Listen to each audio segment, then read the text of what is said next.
That's apparently taking.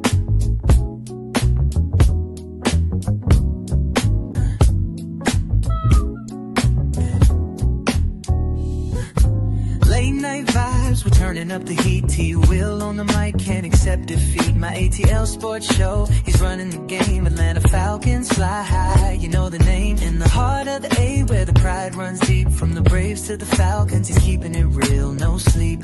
He's got the scoop, every player, every play. Bringing the thunder every single day. T-Will, shining bright on the airwaves, bringing sports tonight. Atlanta heart with the soul so free. My ATL sports show, it's the place to be. T-Will, taking flight. Falcons and Braves, yeah, we're feeling right. So bring that energy, let the city resonate. With T-Will on the mic, we're gonna celebrate. Let's go. Ladies and gentlemen, ATL sports fans everywhere. How are you guys doing? Well, hey, man, looking at this list of guys right here, you may as well. These guys are my top 5 in my phone. I talk to these dudes like every day. So I'm going to introduce them like it's a basketball team. And speaking of basketball, in the Bullets jersey, live from Philadelphia, we got my man Jordan Burton from Otegacy. Jordan, what it do? How you doing, man? All well? I'm doing great. All right. From Covington, Georgia. Hey, man, the host with the most, my guy. I go way back with this dude, my best friend from high school. Redan Raiders, go Raiders, Lamar Johnson. Or do we call you Ramel now? Like what are we calling you now? Let's go with Lamar today. Let's go with Lamar. That's what's up. Might be Ramar tomorrow. All right. Hey, down at the bottom, Mr. Chris A1. This dude has not one, not two, not three, but forever podcast. Okay. He's recently been in the media grabbing all sorts of awards. Hey, man, pop your collar. We got Mr. Chris A1. Chris, what it do, man? How you doing? Hey, man, every day is a great day. I can't complain. Even if I did, it wouldn't matter anyway, right?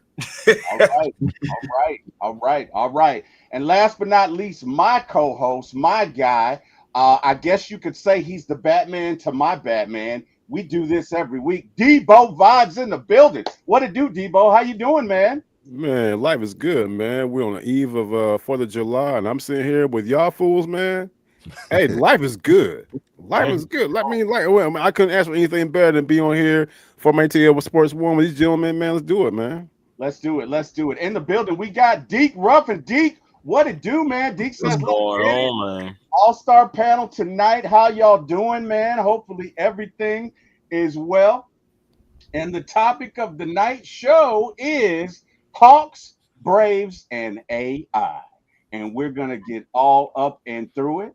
But, hey, as this is the week of the draft, we're going to go to the Hawks first. And, Chris, I know you specialize in Hawks business. So, without any further ado, man, let's talk about it. The Hawks drafted Asa Newell out of the University of Georgia. So, hey, ATL again drafting the Dogs. I know Jordan is personally jealous that Asa didn't go to his Sixers or his Chicago Bulls. Lamar, let me ask you this question, okay? And Chris, hang on, don't go anywhere. Stay right with me. Lamar, have you ever met anybody that had two sports teams that they rooted for in the same sport? Let me see. Nah. No, yeah. All right. So I'm gonna tell you about my friend Jordan. My friend Jordan has 2 teams in basketball and 2 teams in football that he roots for. Okay, and I'll let him tell you the story later. But I just wanted you to know, and I know the story with he roots for the Sixers and the Bulls, even though he has on a Bulls jersey. That's a Jordan thing, but he's named after Michael Jordan, right? So obviously Bulls, Chicago, but he's from Philly, so he also roots for the Sixers. Which, by the way, they both suck. Jordan, you knew I had to throw that in there. All right, Chris. Hold up, man. Hold up. I will take that back. I'll take that back. Because I'm from Cleveland, so no matter what, I always, root for my home team, even though I'm with Atlanta. You know what I'm saying? Yeah. So I mean, if that counts as 2 teams, I'm always going for Cleveland in football and in basketball and baseball. So that's fair. That's what's up. John Brooks says, A1, what up, player? Deep What's says, going on, family? All Hey right, so man, I hey appreciate man, let's talk about this draft. How do you feel about the Hawks drafting Asa Newell? Do you think that he plays right away? Is he going to spend some time at what do they call it, College Park? Is he you. going down Yeah, to College Park, or is he going? Is he right away? Is he coming to the Atlanta Hawks? Give me your thoughts on that. To be honest with you, for me, you talking about me? You want me to start? You Yeah, know, of course. okay. Well, shoot. For me, he got to go to College Park first. Go to College Park. You know, what I'm saying, fine tune the game. Not saying that his game is not ready to start. I'm just saying, like for us and where we're at right now, it doesn't mind. I don't mind sending him down to College Park because it worked wonders for Jalen Johnson. We had guys coming up from College Park that did pay dividends for the Atlanta Hawks. You think about it, you had Daquan Plowden, he came up. You had other guys, you know, like Mo G coming up. Mo G was not supposed to play last year, but due to injuries, he had to be brought up a lot sooner, and he got NBA experience. At the end of the day, College Park, what they do down there is very underrated, and it should be, you know, highlighted a little bit more. You know, we actually brought a guy, the former head coach from there, and then we brought him to the actual main roster last year as well. So it's just like we have that. I don't want to use DNA because I know Landry Fields is no longer with us, but it's just like seriously, we do have like that formula and recipe down there in College Park. So I believe it would be great to send old Asa ASAP Newell down there to College Park. Let him get some reps in down there, more playing down there, and then I say mid season or you know maybe sooner than that, maybe later than that. It all depends. But I think he'll work wonders if he go down to the College Park and get just a little bit more experience, a little bit more, you know, some weight room. But he even talked about that himself that he needs to get in the weight room. I love to hear that. Okay, all right, yeah, but probably need to get a little grown man strength on him. And Right. speaking of grown men, Hawks trade for Kristaps Porzingis. Hmm. Give me your thoughts on that. And Jordan, let's start with you. I know you are an NBA fan. Give me your thoughts on the Hawks getting Porzingis. You know, what do you think? You think we can do something with this if he stays healthy? Like, give me your thoughts on that. I mean, I know you guys were talking about getting another big guy in there, and I mean, Porzingis is. I mean, he's a great scorer. He's a great shooter for his size. Um, I don't necessarily think he's going to be like what he once was, like even with like the Knicks. But I mean, he's really good, and I think he can complement Trae Young pretty well. So I think this was a really smart move for the Hawks. I don't think it was a smart move for the Celtics, but it seems like the Celtics are probably going to be unloading a lot of guys. Yeah. I mean, they just traded Drew Holiday. Yeah. I mean, I love Drew Holiday. I'm a big Drew Holiday fan. Yeah, I like it But too. they're. I mean, I heard talks that they might be trading Derek White and Jaylen Brown. So I don't think it was a good move for the Celtics. But yeah, Hawks. I think they definitely already won the trade. Okay. All right. That's fair. That is fair. And the Hawks signed, is it Nickeil Alexander Walker? Is that his name? Nikhil Alexander Walker. All right, Chris, give me your thoughts on this move, man. Oh, I mean, it's an excellent move. You know, excellent move. You got another guy who can possibly play a little point guard for you as well. So there's a possibility of having him and Dyson Daniels on the floor together. And that's going to be a defensive nightmare for other teams, especially on the wing. If you look at it, you know, so you bring him in because you want him to be that 3-and-D guy. You know, what was one of the Hawks' Achilles heels last year was guarding the perimeter. My goodness, it would just seem like we just could not guard that perimeter. It seems like it doesn't matter who it was, no matter what rando from the bando it was, they would go off on the Atlanta Hawks. And Rando. Yes, because I'm just saying, like I'm still mad about that 50-point game that buddy from Detroit had gave us. I can't even remember his name. I used to remember his name. And see, but that's just how crazy it was. I know it was Malachi something, but 50 points? yeah, man, drop 50 man. Come on now, you mean to tell me you don't remember that? We won that game. That's why a lot of people forget it. But 50 points? But Holmes got like 48, 50 points, and then that's his career high, his season high, and he ain't done it since. So it's just like that's what I'm saying about randos. This guy right here, you brought him on to add him with Dyson Daniels, to add him with Zachary Ricochet. And if you look at it, the Hawks are trying to get better on the perimeter, but they also want to get that size and that length and with switchable guys. That's another thing. When Asa Newell, he comes in, he'll be ready to, hopefully he'll be ready to fit right in with these guys. So to keep that size, surround Trae Young, who's going to be, regardless, he's going to be a liability on defense just because he can't grow any taller. So you got to keep guys around him that specialize in that little things that can be able to switch, move, and that's why you signed this guy for this deal. Trae Young called him himself and said, "Hey man, we want you here in Atlanta." Love that leadership because So I enjoy the move. I knew I felt like we was going to get him the whole time, honestly. Hey man, that reminds me of some schoolyard stuff. Debo, you ever play basketball at the Y? You ever go down to the gym? Well, not in the hood. We ain't had no damn Y in the hood. Okay. We play basketball on the Y. What? I don't know, man. Whatever. Look, what's the most you've ever given up? What's the most points you've ever given up in a basketball game, in a pickup game? What's the most you've ever given up?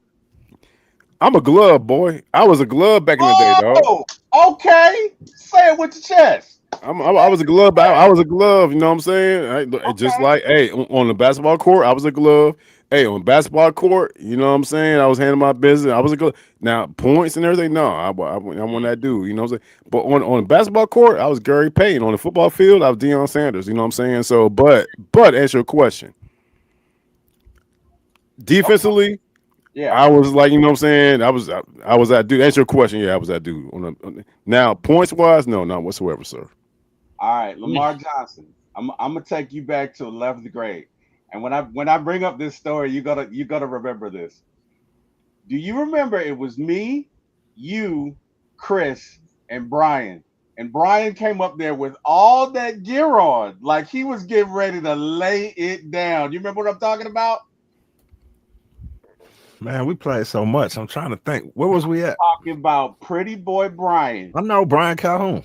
Right. Came up with all that stuff on and could not play a lick.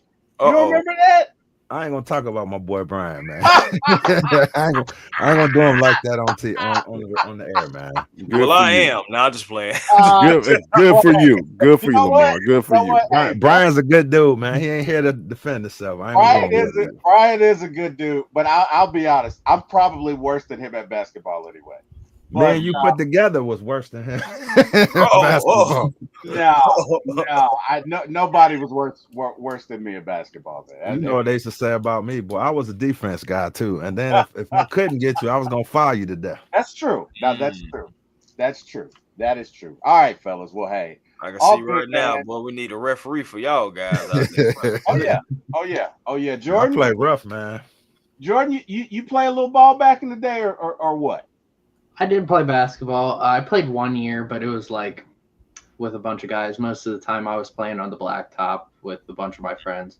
I actually ran into one of the Delaware 78. I don't remember the Sixers G League team.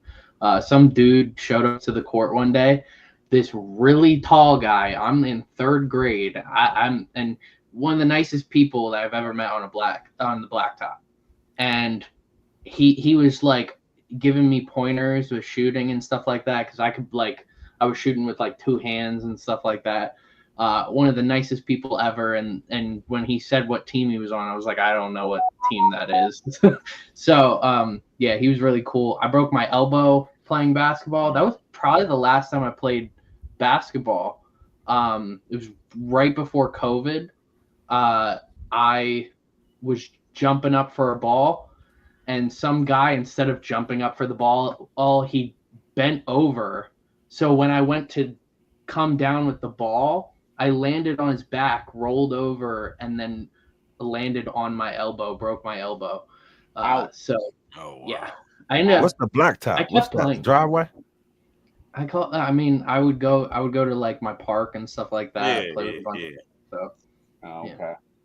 Yeah, I tore 2 ankles in my ligament playing basketball. It was beautiful, man. I went up over this dude that was like 6'2", snatched the ball out the air, came down on his ankle and my ankle and foot bent like that, and whew, man. Ooh, so you tore some ligaments? Yeah, man. Well, you know what? I used to have a vertical. Believe it or not, I know you can't now, but I used to be able to see my shoes. Like I used to have a waist, and I could see my shoes and everything. But yeah, man. So you're 5'6", you had a vertical. I never said I was 5'6", Debo. Don't do that. I said I was 5'8", but I claimed 5'9". Right. Okay, I never said Hey, I was I'll give him credit. He's being modest, man. He did all right. We used to play. Okay, all right. That's what's up. He did all right. Thank you. But yeah, man.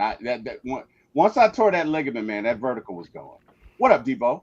I do have a question for I got a question. Oh, my bad. Go ahead, Chris. I was just telling him he got to strengthen that guy, man, so you could get back out there, man. What you doing? There it is. I have a question. Hey, Chris, I have a question for you, bro. What's that? We've talked several times. Your sports acumen, particularly with the Hawks, out of this world. I'm just a hood dude from Clayton County, Georgia. The acumen that I have and nowhere near yours. But I have to ask this question right here. I need to know from your opinion, what is your opinion about Ansi Sala, what he's been doing his first couple of weeks as the Hawks GM? It looks like he's doing great things coming in.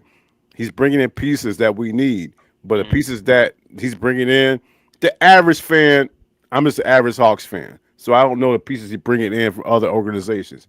To this point, how you think he's doing, and you think at this point the sky's the limit for him as far as like doing what he's doing, and what's the difference between him and Landry Fields?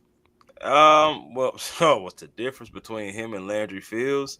Well, I would definitely say the experience, possibly like the pedigree. You think about it, Landry Fields, yes, he used to be a former player, so he did have that to his credit.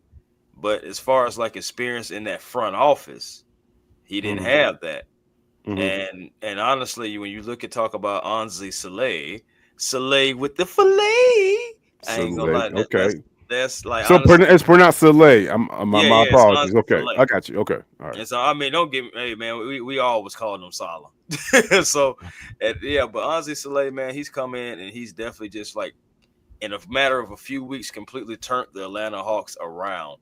I mean, we went from, so what are we going to do? How are we going to make things move? Are we going to use this trade deception and everything? And honestly, Saleh, the thing about it, he went to law school and he also had a 2K addiction.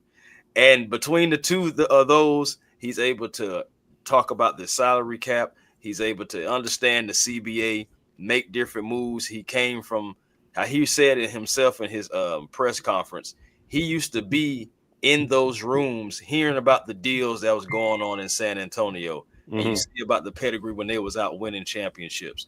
He's been in the room, with Bob Myers when he's making moves and getting guys like like Kevin Durant and everything. Like my thing is like, regardless, he's been around pedigree type experience. And that's the whole different thing from what Landry Fields used to bring. And now, like I said, again, he understands the cap. He made the trade for Porzingis, which is still another expiring contract. I understand it's $30 million, but it's still an expiring contract. If things don't work out, you can still move on, but you still improved your team. Not only did he improve the team, in the matter of weeks with KP, Kristaps Porzingis, with drafting Asa Newell, trading back, getting another first-round pick that's going to be unprotected and what's expected to be yet another loaded draft next year. That could possibly be the number one pick. We don't know just yet, but we had that opportunity there. And it's because of Anzi Saleh. Also, you think about it. He goes out and signs this guy right here. No, that's not Jeff at the corner store. That's Luke Kennard, somebody that for the last 3 years, this guy has shot over 45% from three. Last year, he shot 43%. Wait. Slow down. Did you say 45%? Over the last 3 years, this guy's shot over 45% from three. Okay. The Hawks last season shot under 36% as a team from three-pointer. They brought in this guy. They brought in KP, who shot over 41%. I understand it was only about 42 games, but he still averaged 19, 5, and 7. and still shot over 41% from the three. Then you bring in Nall as well, who for the last 3 years, he's gone 40%, 39%, 38%. But, you know what I'm saying, all the rest of his numbers has gone up, like rebounds, assists, point totals. All that has gone up. And like I said, he shot 38% from last year. So the Hawks definitely prioritize Anze Soleil, definitely prioritize the perimeter on both sides. So I'm interested to see what happens, man. We just got to stay healthy. Guys like Jalen Johnson, guys like Kobe Buffkin, if they're going to be here, man, they got to stay healthy because we're going to need that. All right, guys, got to do some housekeeping. T. Terry says, A1 Chris isn't known cousin with SGA, both from Canada. Yep. Smitty says, Air T. Will, what up, Smitty, Sports Machine? How you doing, brother? Yuri is in the building. What's good, family? What's good? Good. T. Terry says, Chef Salah Anzi is cooking like Terry of the Falcons. Got it. Debo giving some love. All right, gentlemen. So, hey, man, looks like Ansa is cooking. Looks like everything is going well with the Hawks. And like you said, Chris, it looks like the Hawks at this point are looking for bigs and they're looking for shooting. It looks like they have really taken a step forward. Now, one rumor that we did hear the other day that we got to get into is that the Hawks are considered the favorite to land, Giannis, if he's traded. Jordan, give me your thoughts on that. Like, would you be afraid, as you know, being a fan of two other teams in the East? Two other teams in the East. Would you be afraid if the Hawks ended up with Giannis? I mean, you can just say it. They suck right now. They both suck. I mean, it's not. I root for two teams, and neither of them can do anything right. I would say that. I would think you're gonna say it. No, I mean, I don't know if Giannis necessarily fits with Atlanta, and if you're gonna trade for him, is Trae Young gonna be involved in that trade? No, not at all. Absolutely not. I don't know if Atlanta has. I don't know if Atlanta should mortgage their future then, and their draft picks are going to be involved if you're going to trade for Giannis then. Definitely. If Trae Young isn't involved, I don't know if you should necessarily mortgage your draft picks for Giannis. I mean, look, Giannis is one of the best basketball players I've ever seen. I think he can immediately go into an organization and make them a deep playoff contender. Mm-hmm. But I don't know if Giannis has that effect where he can go to any team right now and they will immediately be a championship contender. I think they could be a deep playoff contender. And if Giannis is with Trae Young, he's with Kristaps, he's with everybody on the Hawks. I mean, I see that as a deep playoff run. Mm-hmm. I don't know. I don't know if Giannis necessarily fits with Atlanta. Interesting. Okay. That is interesting. Debo, you there, buddy? Debo. Yeah, I've been here, bro. I got a question for you. I'm just trying to include you, partner. I'm just trying to include you. I got a question for you. Yes, sir. Would you trade right now? I know what I would do, but would you trade JJ? No. And Ricochet? No. Okongwu? No. JJ and Okongwu. We've had this conversation. I'm not trading. No, I'm not trading. I'm not trading with anybody who I think right now is has built a rapport with Trae Young. Okay. We saw what they did last year without goddamn Jalen Johnson, right? And Trae and Ricochet as a first year player. Okay. So no, I'm not training. I'm not doing it. No, I'm not. I don't even. To be honest with you, bro. I'll tell you all y'all. I'm not even entertaining this whole Giannis conversation. I'm not. Okay. I'm not. But people, I mean, you know what I'm saying? The excitement is there. Like, for sure. What if we get John? What if we get Giannis? Okay, what if we get Giannis? But what are we going to give away for him? Mm-hmm. Okay. All right. That's fair. Chris? What would you do? Well, I was gonna say mine for last, but since Oh my, okay. Well, I'm sorry about that, man. it's all good. It's all good, brother. It's all good. F them picks, okay? Oh, I'm making that trade today. Who would you trade away? Hey, just who I said. I'm trading JJ because number one, we don't even know if he can stay healthy. I'm trading I'll give you that. because you know what? You know what? You can't stop. You can't stop that pick and roll. They're gonna want They're gonna want Ricochet too. Well, I'm not giving him Ricochet. I'm just saying, in this mythical Terry world, right? Right. In Terry version, Right. they're gonna take Okonwu, Bro. they're gonna take JJ. No. They're gonna want JJ and Ricochet. They're I'm not telling gonna get Ricochet. We're not giving them Ricochet. They're Okay. gonna take JJ and So Okonwu you're going. and 3 first-round picks. That's what they're gonna take. Well, They're that, gonna be okay. happy The three first round picks. Okay, Yep. I'm on board now. Okay. Yep. Okay. They're gonna take that, and you know what we're gonna be? And you do it. Finals. Hell you- yes, I would do it. Let me tell you something. Look it, man. I've been an Atlanta fan for 45 years. The Atlanta Hawks have never even sniffed the final.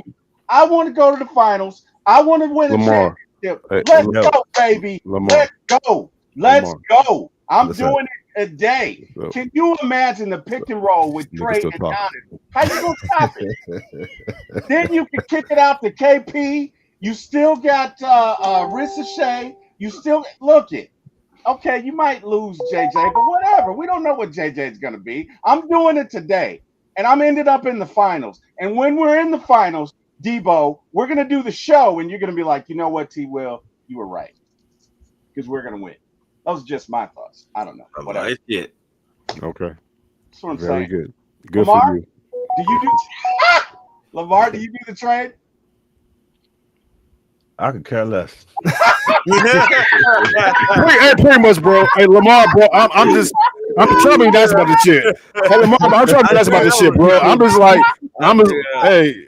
It was on the itinerary, so I'm going with it. But okay. Oh my god! It was. Oh it was my on, God. It was the pause for me. I was like, here it comes. Hey, you asked, bro. You always said I think like Debo, man. So you knew what my response was gonna Oh be. my goodness! I said what Debo was thinking. Whatever. All right, I know. So, one thing. Chris. If- Any if- remaining moves you see out there other than the mythical trading for Giannis? Any other moves that you see the Hawks making? I actually think that they're just about set. I think they're ready to go into summer league, see what some of those guys do. Mhm. Because we do. I'm still trying to see if this whole 7-team deal. That's so crazy. That's a whole show by itself to talk about. But yeah, I don't know if that's going to go through because I know Daquan Plowden may be involved in that deal, so that's the only reason why I'm really interested in it. Because if you do, then I'm trying to say, okay, so are you going to move Jacob Toppin or Keaton Wallace up from restricted free agents to possibly one of those two-way spots? Because we have none remaining right now.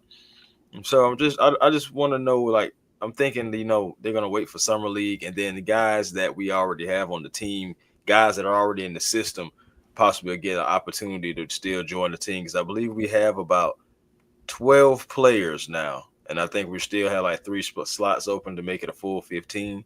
So if it is another move, it may be a small move, like a veteran minimum move or something like that. Maybe hopefully bring in maybe another backup point guard for insurance. Don't know who would it be, but I think they're just pretty much about set, to be honest. All right, fair enough. We got to do some housekeeping. Robert does not want the trade to happen. Terry, we don't need the Greek Freak win, beat them last year. Yuri says, Jalen, a first and a few seconds for Giannis. Yuri says Giannis would have us in the NBA Finals. Thank you, Yuri. Bullshit. Okay. My thing is, bro, come on, man. I'm gonna say this is the main reason why I would be nervous about the whole Giannis thing. Okay. You do that trade, it has to be finals. I don't want to hear nothing about no Eastern Conference final. Agreed. I don't want to hear nothing about no semifinals. Anything outside of the Atlanta Hawks playing in June Right. is a failure. Right. Here's let me okay. Let me ask this question.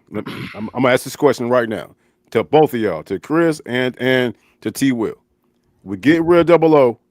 We Right. get rid of JJ. Right. We have Trey Young, Mhm. and we have Giannis. What's our starting five?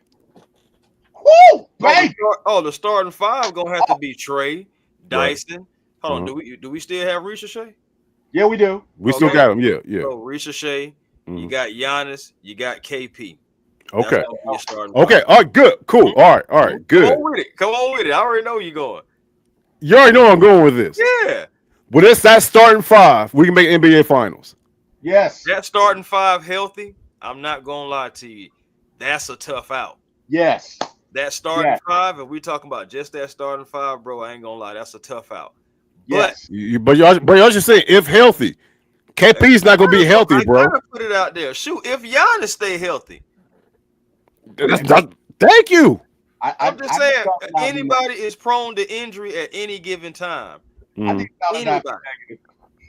Okay, all right, Chris. Let me ask you a question. Man, I'm gonna ask this shit. Who is more able to make the NBA Finals? The squad that we have right now, or the scenario you guys are bringing up? That's tough, bro. This year? Again, this year, because y'all talking about we can make the finals if we get fucking Giannis. Yeah, this year it would be that one. It would have to be the finals. My thing is, again, see the thing about it is Porzingis wouldn't mess anything up because he can pop out to the 3-point line. He can pick and pop, all that stuff like that, so he doesn't have to be stationary in the paint. Like, you know what I'm saying? I mean, he's not necessarily stationary in the paint either. He's moving more outside as well. So, I mean, regardless, you wouldn't have him stationary in the paint. You could run the pick and roll with Trey and Giannis. Dyson and Zach, those guys are kind of just be, honestly, like guys who are waiting on their opportunity because you're going to have to give Trey, Porzingis, and especially Giannis all the basketball. Is there enough basketball to go around? Then I'm thinking about my bench. I ain't got I ain't got JJ. So okay, That's all I'm saying. That's all I'm saying. And another thing I'm gonna say as well. The Milwaukee Bucks had Giannis. They had Dame. They had, you know what I'm saying, all them boys coming up. Porter. They had all that. They didn't do shit. Had a poor bench though. Yeah. And I think Giannis and Trey with that pick and roll would be like peanut butter and jelly. I mean, that would be sweet. And how are you? Bro, we can't play like the Denver Nuggets. We can't play 6-on-12. No, I get it. I'm just so Terry, with your proposed trade, we'll make NBA Finals. With my proposed, we'd win the NBA Finals. Let me tell you how it's going to go. Okay, but you know the bench is Luke Kennard, Nickeil Alexander-Walker, Vit Krejci, Moji, and who am I missing? Probably Keaton Wallace. Maybe. Yeah. But my thing is that bench an NBA Finals bench? I think so. At this point, man, I'm willing to roll the dice.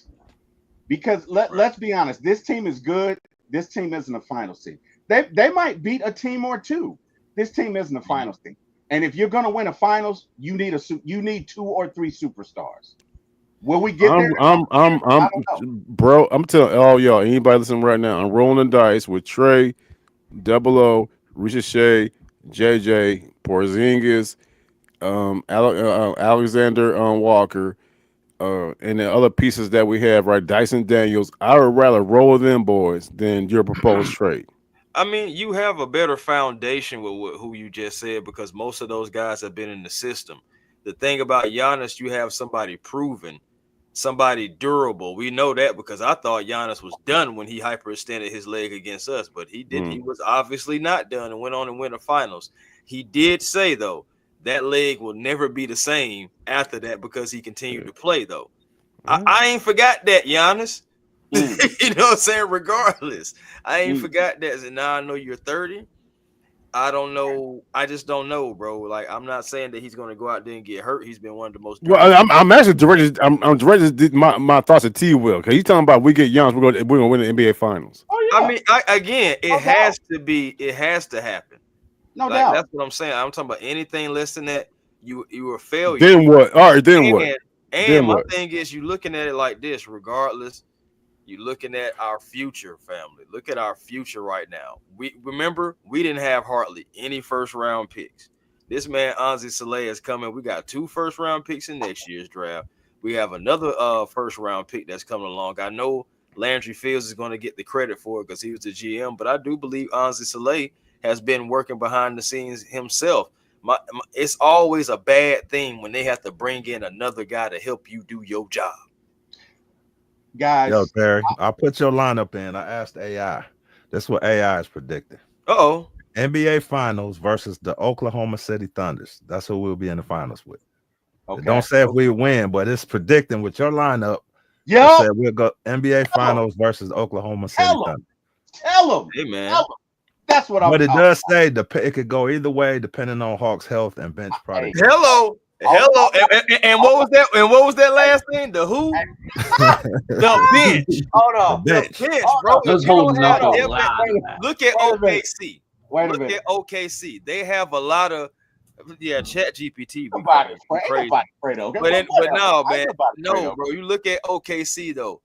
It wasn't just about Shea and J-Dub.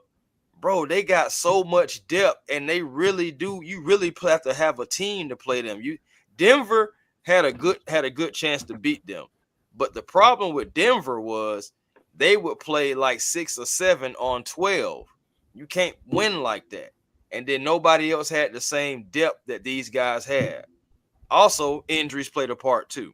But I'm just saying, like, as far as like for them though, you gotta have that depth. I believe you gotta have good depth on the bench and with at different positions, certain positions depending on how the coach likes to coach. I believe you gotta have that depth, bro. That's how you win the championship. The new CBA is put in place so super teams like we seen down in Miami, that we seen with Golden State, can be no more. So you're gonna have to build it up. Well, let me ask you this. I'm gonna ask the panel this. I'm gonna ask Lamar first, because I know what kind of person Lamar is. I know what he's gonna say, but I'm gonna ask. All right, Lamar, you ready? I don't know, man. Go ahead. All right. Okay. And I'm gonna do this analogy. All right. I'm gonna do this analogy, and you'll get it. All right. Chris, Debo, Jordan, Lamar. Your parents give you a curfew of 1 o'clock in the morning. It's 12 a.m. And the chick you've been trying to get with since 6th grade, you're a senior, by the way, shows up at the party at 12:30. And she's looking for you. She's looking for you. Nobody but you. Okay? Okay. Are you gonna take that 1 o'clock in the morning ass whooping, which may be a 5 o'clock in the morning ass whooping because it's the same ass whooping are you gonna get, or are you just gonna tuck your tail and go home? He asked me because I done had that whooping plenty of times. In other words, let me draw the analogy, right? If you go and get Giannis now, you can get to the land of milk and honey. Mm-hmm. All right? You can go and get a championship, which at the end of the day, that's why we play the game, boys. We don't play the game because we want to be nice. We don't play the game because we want to sell t-shirts. We play the game because we want to win. And if you want to win in the NBA, you got to have at least 2 to 3 superstars. Giannis puts you in that today. So, Chris, I ask you, it's 12:30. The chick you've been looking at all year is there, and all she want to talk about is Chris A1. Are you going to go home like a good little boy, Chris? Or are you taking that 5 o'clock in the morning ass whooping? What you doing, buddy? So, well, I ain't gonna lie to you. For me, I was a little different. So I'm gonna do both. Yeah. I'm going home with with that particular girl, and I had like a downstairs area, and I'm just saying, like, so I could have my cake and eat it too. Oh, But wow. This, Okay. It ain't like we didn't try. at all. But this really doesn't help. So, bro, this is my question about this whole analogy shit. So you saying that Giannis is a girl who wants to be with the damn Hawks? Where are you going with this? Yes, I'm saying we want a championship. And the only way to get a championship is to break with conventional thinking, trade those picks, trade who you got to trade to get him here so you can walk into the land of milk and honey. Debo, are you willing to do that, or do you just want to play it safe? I'm playing shit safe. I'm trying. No, because my analogy. Who's the girl? Does it matter? Does it? You know what I'm saying? But this whole analogy. I'm asking you. I got it. Though I got it. Debo is gonna go home because if she really do want him, she gonna be there another day. She gonna be anywhere. She gonna come anyway. She gonna be there anyway. You know. But I T Will, I ain't gonna lie to you. You make some very good points. You make some very good arguments. But I also want you to look at the NBA Finals. They had SGA and a bunch of guys. You know what I'm saying? Like, who outside of SGA was a superstar on that team? Okay. Hang on, Chris. Hang on one sec. Jordan, I want to know. Are you going to take the 5 o'clock in the morning ass whooping? Or you going with what you've been looking at biology? You know, she's there at 12:30. What you doing, Jordan? What's up? Jordan's coming in at 6:30 a.m. I had a more like kind of like Chris. Like, I can have my cake and eat it too. I'm telling you, it's good. I will say this: if she really wants me, then she'll be there tomorrow. Damn. You know what? That's wild, man. Because let me tell you something about me and this guy down here, Mr. Lamar Johnson. We had so many adventures, dude, and all of them ended with, but we got there 3-4 o'clock in the morning. Oh my God! Most of them ended with your mama telling me she finna call my dad and you in trouble, or my dad finna call your mom and you in trouble. Oh wow! Well, one thing about it, at least the parents knew that that both of y'all was safe because y'all was with the other. Let me tell you something. Hey, man. so okay, all right. So so you said your dad was getting called. So did he ever walk in there like you ever just try like to get in the bed and he hit you with that pops from House Party? I wouldn't do that. When I watched House Party, I probably was the only one in there not laughing. I bet. I wasn't laughing at all. Woo. My dad was Robin. This shit was real because it was real to you, bro. It was real to you, shit. Hell yeah, my dad was Robin Harris 2.0, bro. He was waiting behind the door. Oh wow! He'd let you make it all the way to the steps before he step out. You just feel something slapping. Oh man! Oh man! Yeah, my dad didn't play, man. Hey, all right. So AI question for you guys. I ain't done with you yet, T. Will. And now you can also look at the Pacers. And I want you to name a superstar on that team. On the Pacers? You better not say Tyrese Halliburton. Halliburton's not a superstar?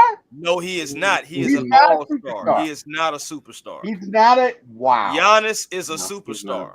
Is he on Giannis level? No, he is not. SGA is a superstar. Jokic is a superstar. Did the Pacers win? No. Oh, can I buy a vowel? Thank you. But okay. my thing is, but my point is, where did they get to? They got to the finals. Who did they beat? A team full of stars. Jalen Brunson. You're proving my point. Towns. You're proving my point. How? They lost.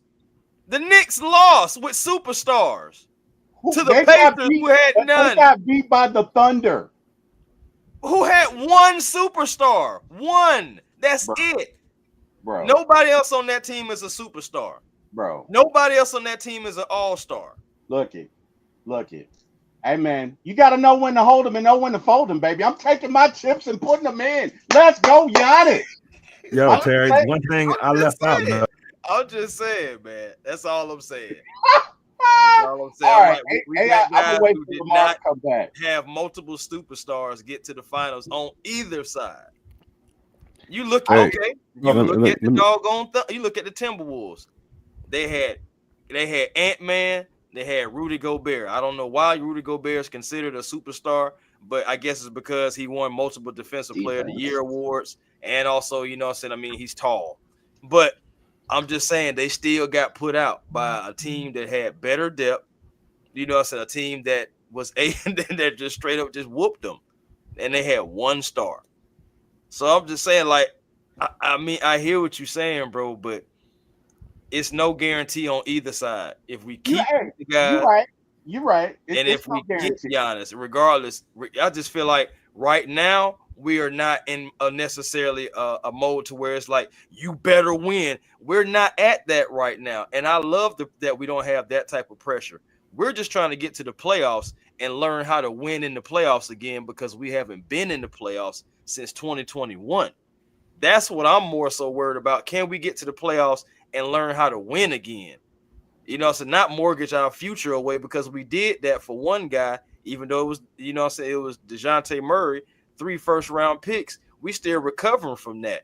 If we never did that, I promise you, T. Will, I'll be having a different conversation with you. Hey, man, I hear you, but hey, man, look it.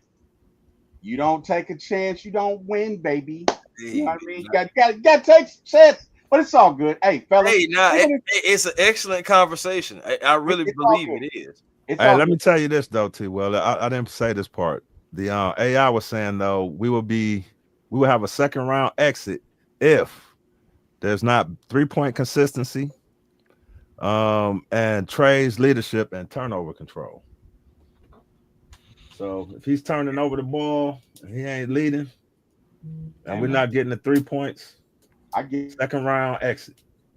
And we got to stay healthy. Hey, fellas, first AI question of the day. So, again, AI is going to play a big role in this show. First AI question of the day.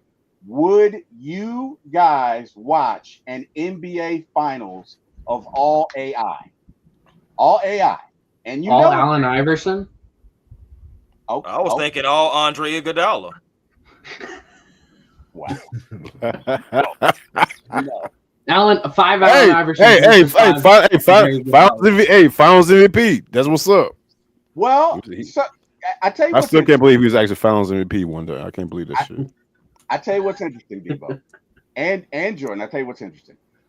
What if you could combine the stars of yesterday, right? So we could finally have the debate of the Golden State Warriors of 2000 and whenever they won versus the 97 or 98 Bulls, right? Doesn't matter. Bulls would win either way. Oh shit. Okay. All right. Now, but it's today's rules. Okay. Would you watch an all AI finals? I watch anything. Go around the panel. Okay. Okay. So I'll go around the panel. Okay, Jordan, would you watch an all AI finals, right? Of the Bulls of the 90s, which you know you love Michael Jordan. Okay, 98 Bulls versus the best Golden State 3-point shot Steph Curry team. Would you watch it? Would you watch it live? In other words, you pay your money to go see it. I'll watch anything with Michael Jordan. That's a whole different ball game. Like if we're talking anything with Michael Jordan, I'll watch it. Okay. Like that's literally how I started watching Debo's live stream. I saw the Michael Jordan picture and of the Bulls, and I was like, "Oh, I gotta click on this." Like, no. Hold on. Shameless plug. That lets you know a thumbnail is everything, y'all. Yes, it is. A thumbnail is everything. Go ahead, Jordan. Go ahead. I'm sorry. No, he's right. He's right. Yeah. You know what's funny? Debo and Jordan showed me how to do thumbnails, and y'all know how I am. I went all in and put all colors in it, and I sent it to him. And Debo says, "T. Will, when it comes to thumbnails, less is more." Oh my goodness. Mm-hmm. Unless you're trying to just like make something like popping and possibly maybe Chris, this dude, he had a thumbnail with the whole itinerary of the goddamn show. Bruh. Oh wow. Debo, are you watching an all AI NBA finals live now? Live. Mhm. Are you Yeah, for sure. Yeah, of course I am. watching it? All Yeah, right. I'm watching, yeah. A1, you watching it? All NBA finals. Yeah. All AI. You paying good money to watch it? No, shoot, but I ain't gonna lie to you. That day I'll be going out to dinner or something. I ain't watching that mess. Okay. Why? Oh, no. Let me ask you a question. Why are you talking about money for? I'm just asking, bro. It's a part of the I mean, I think honestly, I think it goes back to you would probably they would probably be putting it on like a platform similar to, you see how like Julio them doing with the squad. It'd probably be like on a certain platform or something like that. So you gotta pay to possibly watch the NBA finals, and it's AI. I don't want to do that. Man, Ice Cube or Master P gonna be running it. Yeah, and that's it. They might. That's it. It's probably gonna be Ice Cube, but it's just I don't want to do that. I love the fact that real players are out there playing basketball, and just said I would watch it out of curiosity. Nah, man, I can't do it.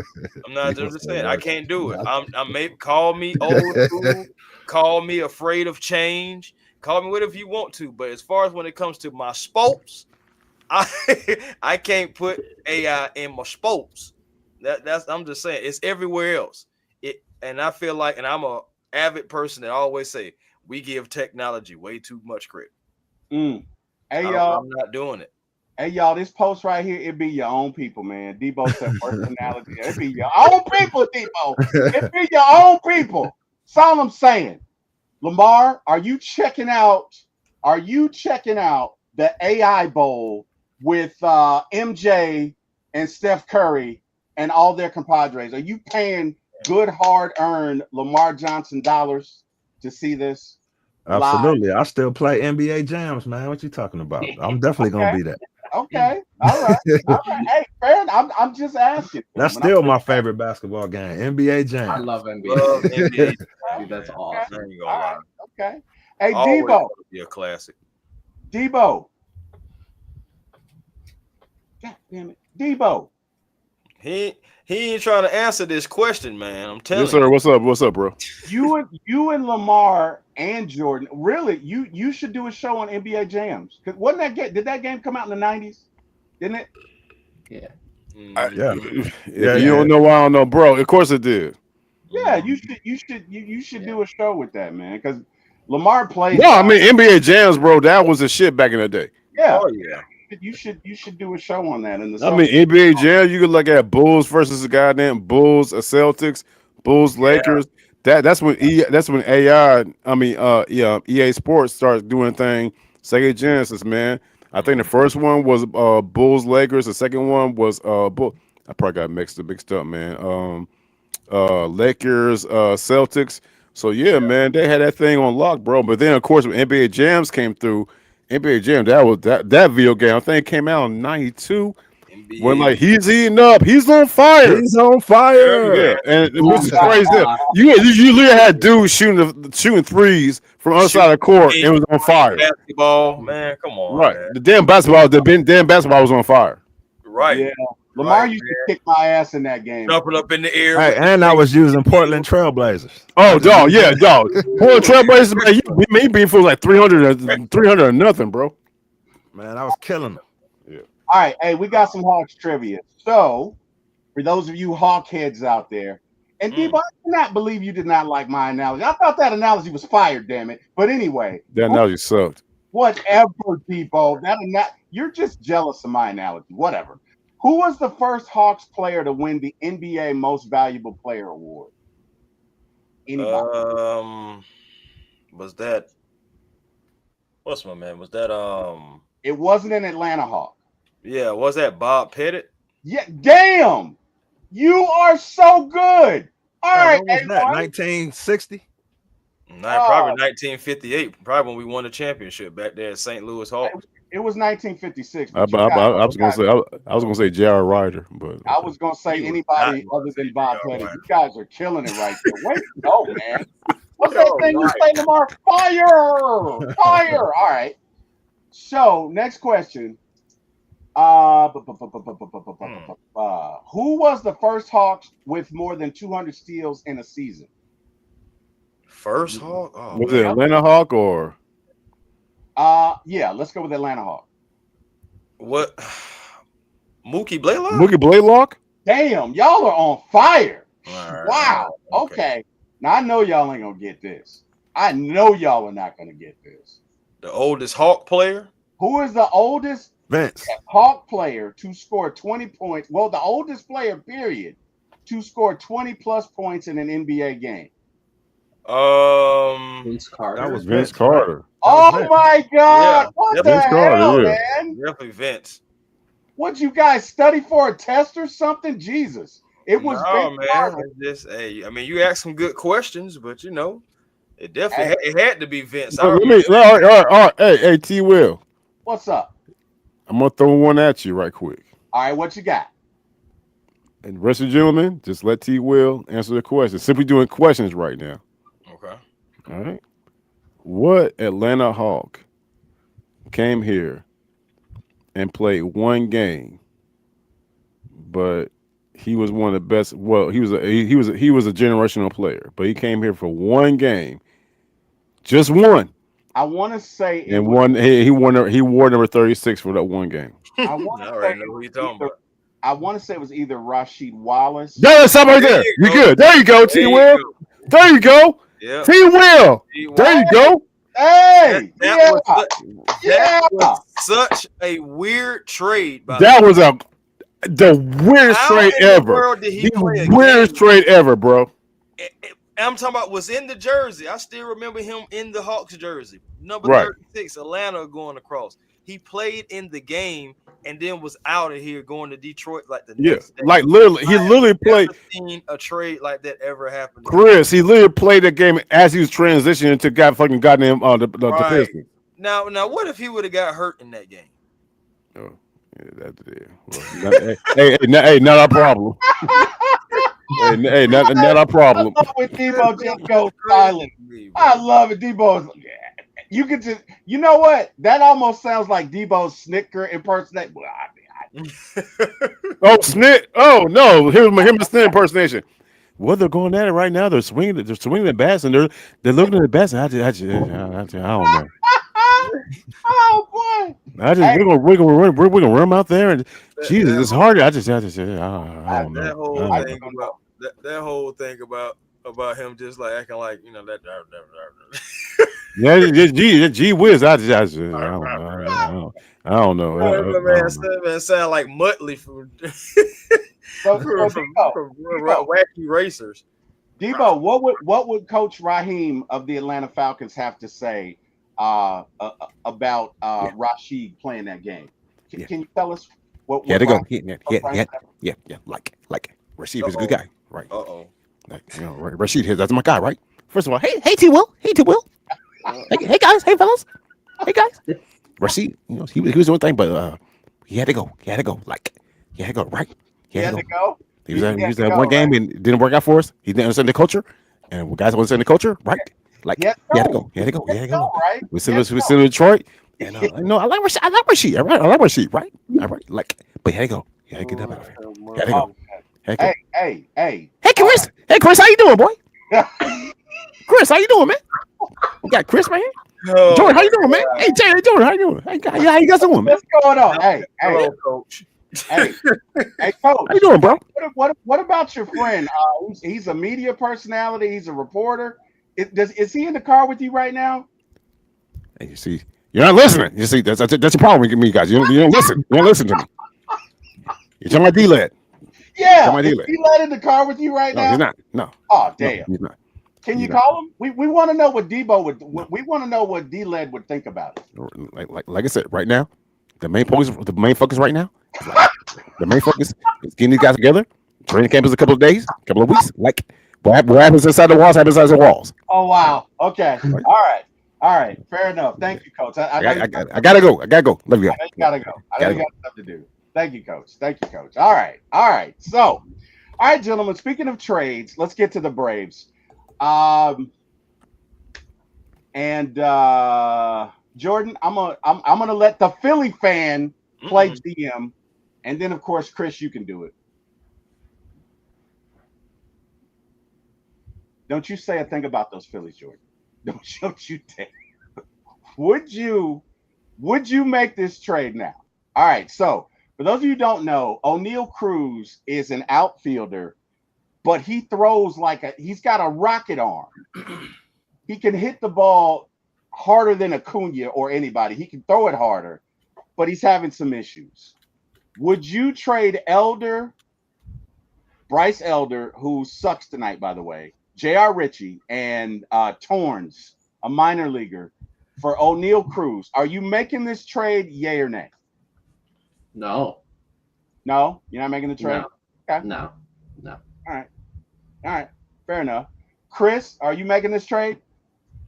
Nah, man. Cruz is cool, but I don't know if that's the move that's gonna change anything. I don't think that's the one. All right. Fair enough. Debo, you making this trade? I can't even tell you anything about that Cruz guy. I'm gonna follow what Chris said. No. Yeah, I have no clue, bro, who these dudes are. So no. I wouldn't make it either. All right. So unfortunately, guys, we got to talk about the Braves and we'll get into AI. Scott Coleman, the Braves revealed Ozuna has a torn hip on June 3rd. And since then, he's been batting 168. He has one home run on 114 batting attempts, and he has not sat once. Scott Coleman says, where are the adults? Where's Alex Anthopoulos to make an executive decision? I defend the guy ardently on the pod, but what? Snickers said Ozuna was just cramping last night. I don't believe that. I don't know how you go from having a torn hip to all of a sudden being cramping. But if you guys have seen Ozuna play lately, he's got a torn hip. Chris, Debo, I'm going to start with you. Would you sit Ozuna or would you put him on the DL and just let Drake and Sean Murphy hit? Just give me your thoughts on that. No, slim pickings. You know what I'm saying? So, you got to let Ozuna. Me personally, no. Me, I would sit Ozuna now. Sit Ozuna down because the hip is not getting better. Yeah, it's not. Initially, we thought, okay, he'd be all right, but whatever the case may be. But as you see him out there, he's laboring. He's laboring, bro. You know what I'm saying? So, I would put, we got to consider putting someone at DH. But at the same time, as we see tonight what's going on, what's the point? But what I would do is I would sit him down because eventually he might be trade capital. Yeah. I'm gonna let him heal. Let him heal and just in any trade package, send his ass out there, as far as what we can do as far as trade is concerned. But what is he doing for us right now? The dude's laboring. Yeah. You guys send him down. Yeah. And at this point, yeah, no. What are we going to do right now? My question is, what can he do to help us right now? He can't. Nothing. Absolutely nothing. Agreed. Well, 100%. I will say this. Alex Anthopoulos, right now, when we just think about GMs, he's definitely my favorite GM in Atlanta right now. But overall, this is just poor mismanagement, man, overall. Yeah. From Alex Anthopoulos, who should have been coming down to Snit. He can say it respectfully, you know what I'm saying, but sit Ozuna. Ozuna should have been sat down a month ago because now it's July 3rd. He should have been set down the entire time. Remember, T. Will, I was saying Ozuna needs to be trade bait or needs to be, a guy that we think about trading. Just because he's on the last year of the contract, it's not a guarantee that we re-sign him. It's not a guarantee that we don't, but I'm saying, like, we see how Alex Anthopoulos and the Braves move. Normally, if you're going to be re-signed, you get re-signed before your last year, or definitely before the season is over. So I'm not even sure exactly what direction they're going to go with Marcell Ozuna. I think, honestly, the Braves should have tried to use him to get, like, better pieces and everything anyway. Now you have a hurt Ozuna who's going to get you little to anything, and he's not helping you in the lineup now anyway because he is getting worse. I don't know why anybody thought just because he's playing baseball, just because he's DHing, that his hip wouldn't get worse. He's a power hitter. He's not a finesse player. What else did you think was going to happen? Right. Chris, Poor mismanagement, man, from the front office, from the coaching staff. This man should have been sat down long time ago. I understand you're trying to win games, but again, look at what he's done. 1 homer in his last 114 plate appearances. Look what he's batting, 168. And between him and Ozzy, who is having his lowest production as a batting average since he's been in the league, we're getting nothing from these guys, man. Nathaniel. You said something interesting that caught my attention, and I just want to make sure I heard correctly. As it stands right now, right as we speak right now, Chris, you think Double A is still the best GM in Atlanta? I said he's my favorite GM in Atlanta when I look at the totality of everything that has happened in Atlanta. Right. I ain't gonna lie, Anzi Saleh, he's climbing the ranks, but he still has more work to do. I'm not gonna, crown him immediately. Terry Fontenot, he has done good, he has done bad, but this year he was definitely cooking. But We for sure, let Terry cook. We live in a world of recency bias. Right. What honestly Saleh, my bad. Yeah, just say done. Saleh, but just say Saleh. Saleh. Oh yeah. There you go. That's what Chris brings to the conversation. That's what's up. So, all right, you see what he's done in the past couple of weeks, and you see what Terry Fontenot's done. All chips in. What he did with the draft. Right. I hear what you're saying about, but conversely speaking, and we talked about it since last winter or this past winter. How come Double A's not doing anything? And the phrase was trusting Double A. Look at us now. Well, so you're still saying that he's. Go ahead. I'm sorry. Go ahead. No, I'm about to get to your point because I feel what you're saying. But at the end of the day, when you look at from Terry Fontenot from the first day he stepped into the Atlanta Falcons, right now I feel like it's too soon for Anzi Saleh. He's came in and doing some great things, but he's still new, relatively. He's on the way though. Fair. That's But you look at between Terry and Alex. Right now is the first bad season. Really, I mean, 2021 looked bad, but you see how it ended. 2022 we was competing. 23, 24, we competed just about really every year we've been in the playoffs, all that stuff like that. This is the first year that it really looks like it's going to be tough sledding to get to the playoffs. We got a World Series, and at the end of the day, we do not have a Super Bowl yet. We do not have playoff appearances yet.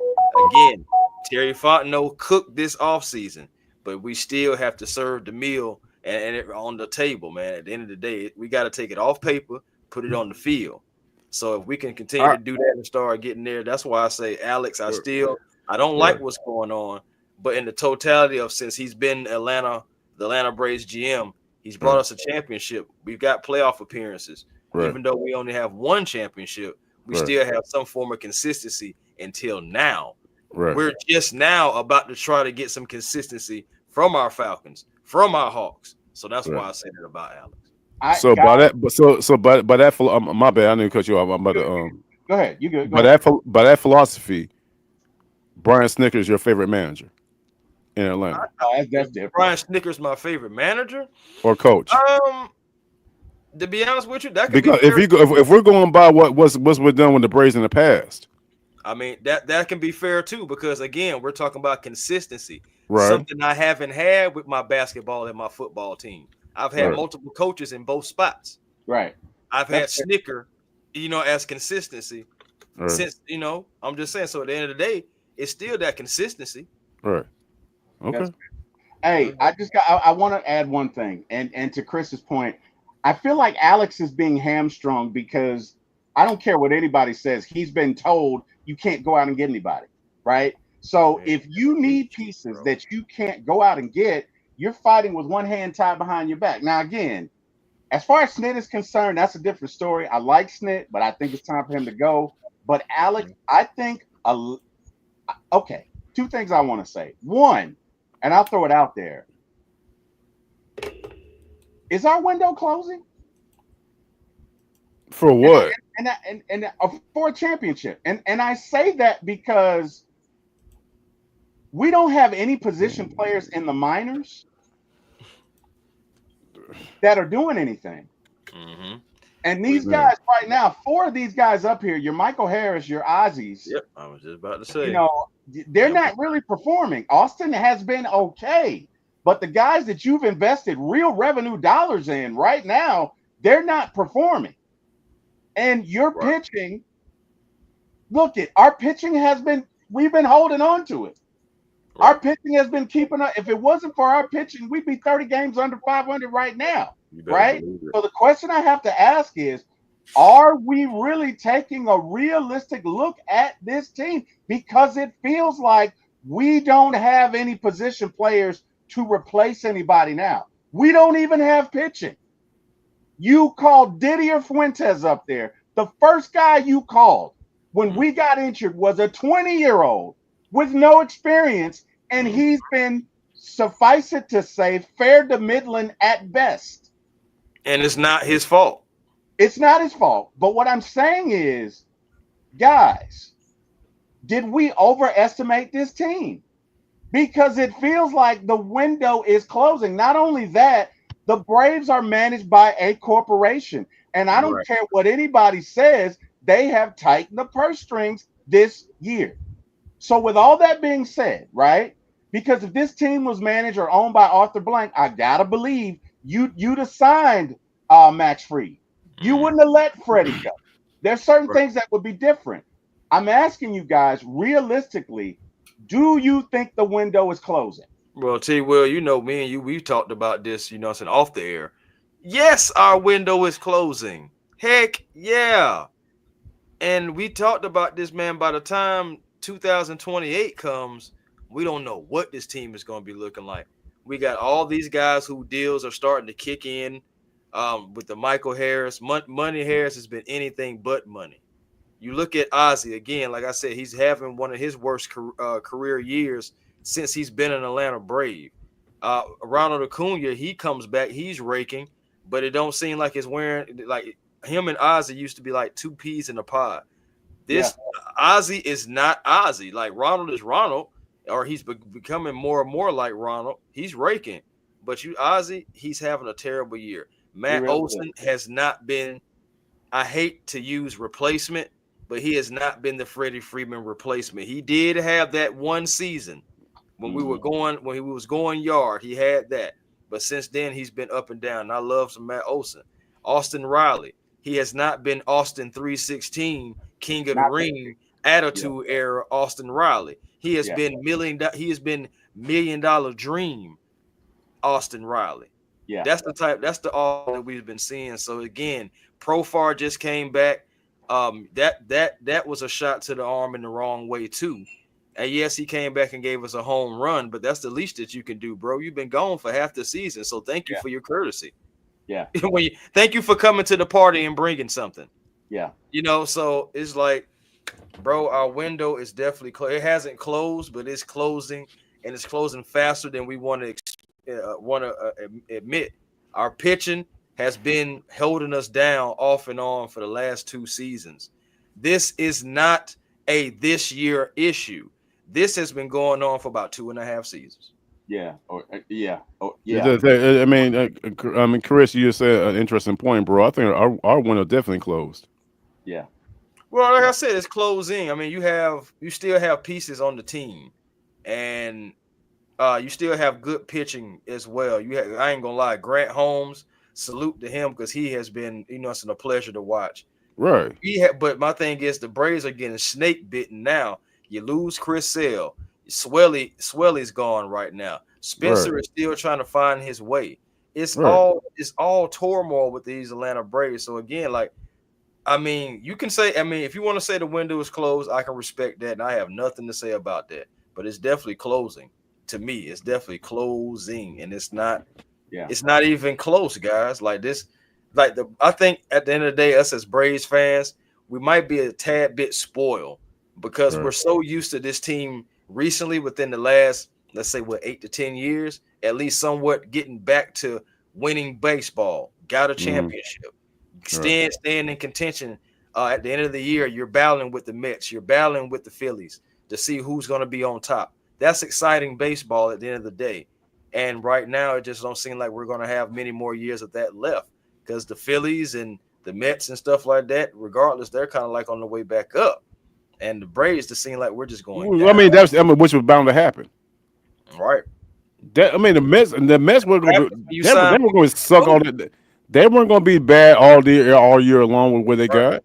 So but that's what happens when you give guys contracts too soon.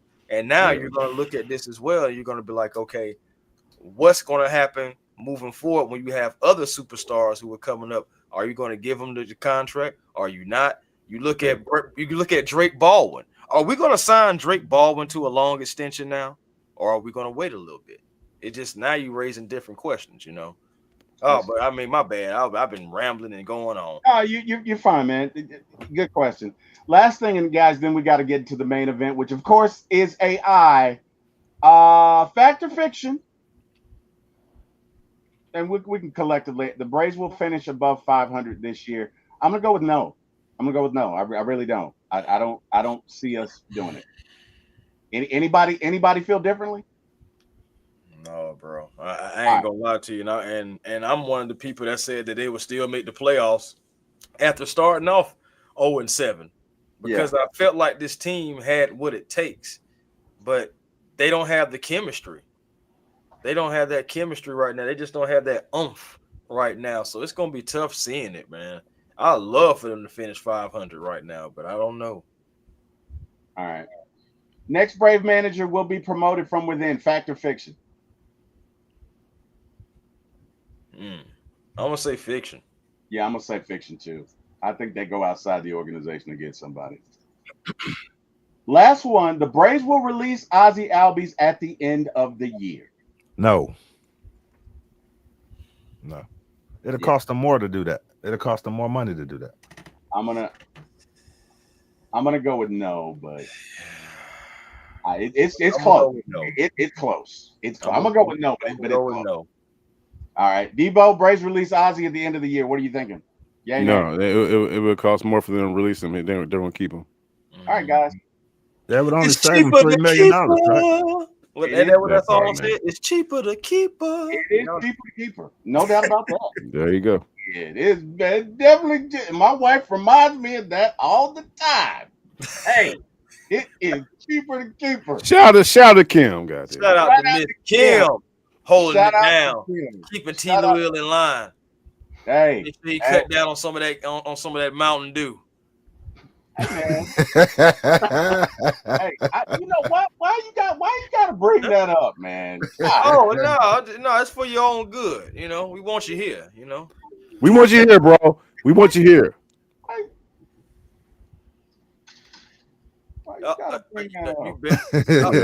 With the damn QT cup, the super cute. Look at it.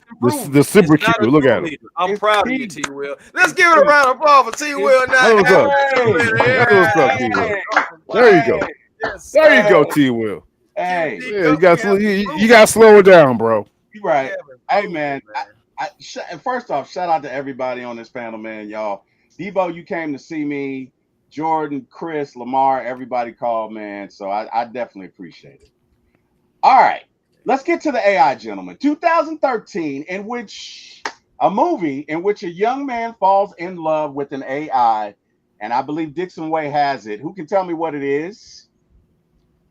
I'm not going to say it because I'm literally watching it right now. That's wild. Live. That's wild. All right, it is And I think Dixon Way says, "Damn, I'm good." He is good. First one is Her. All right. First one is Her. Movie I in which do robot. remember that movie. Yeah. That Yeah. Her movie. Yeah. Yeah. I do remember. Yeah. Weird movie. Movie in which robots take over, starring Will Oh, Smith. definitely That's iRobot. iRobot. yeah, iRobot. All right. Oh, All right. Love that And movie. last one, you should have taken the blue pill. What Oh, movie The is that? Matrix.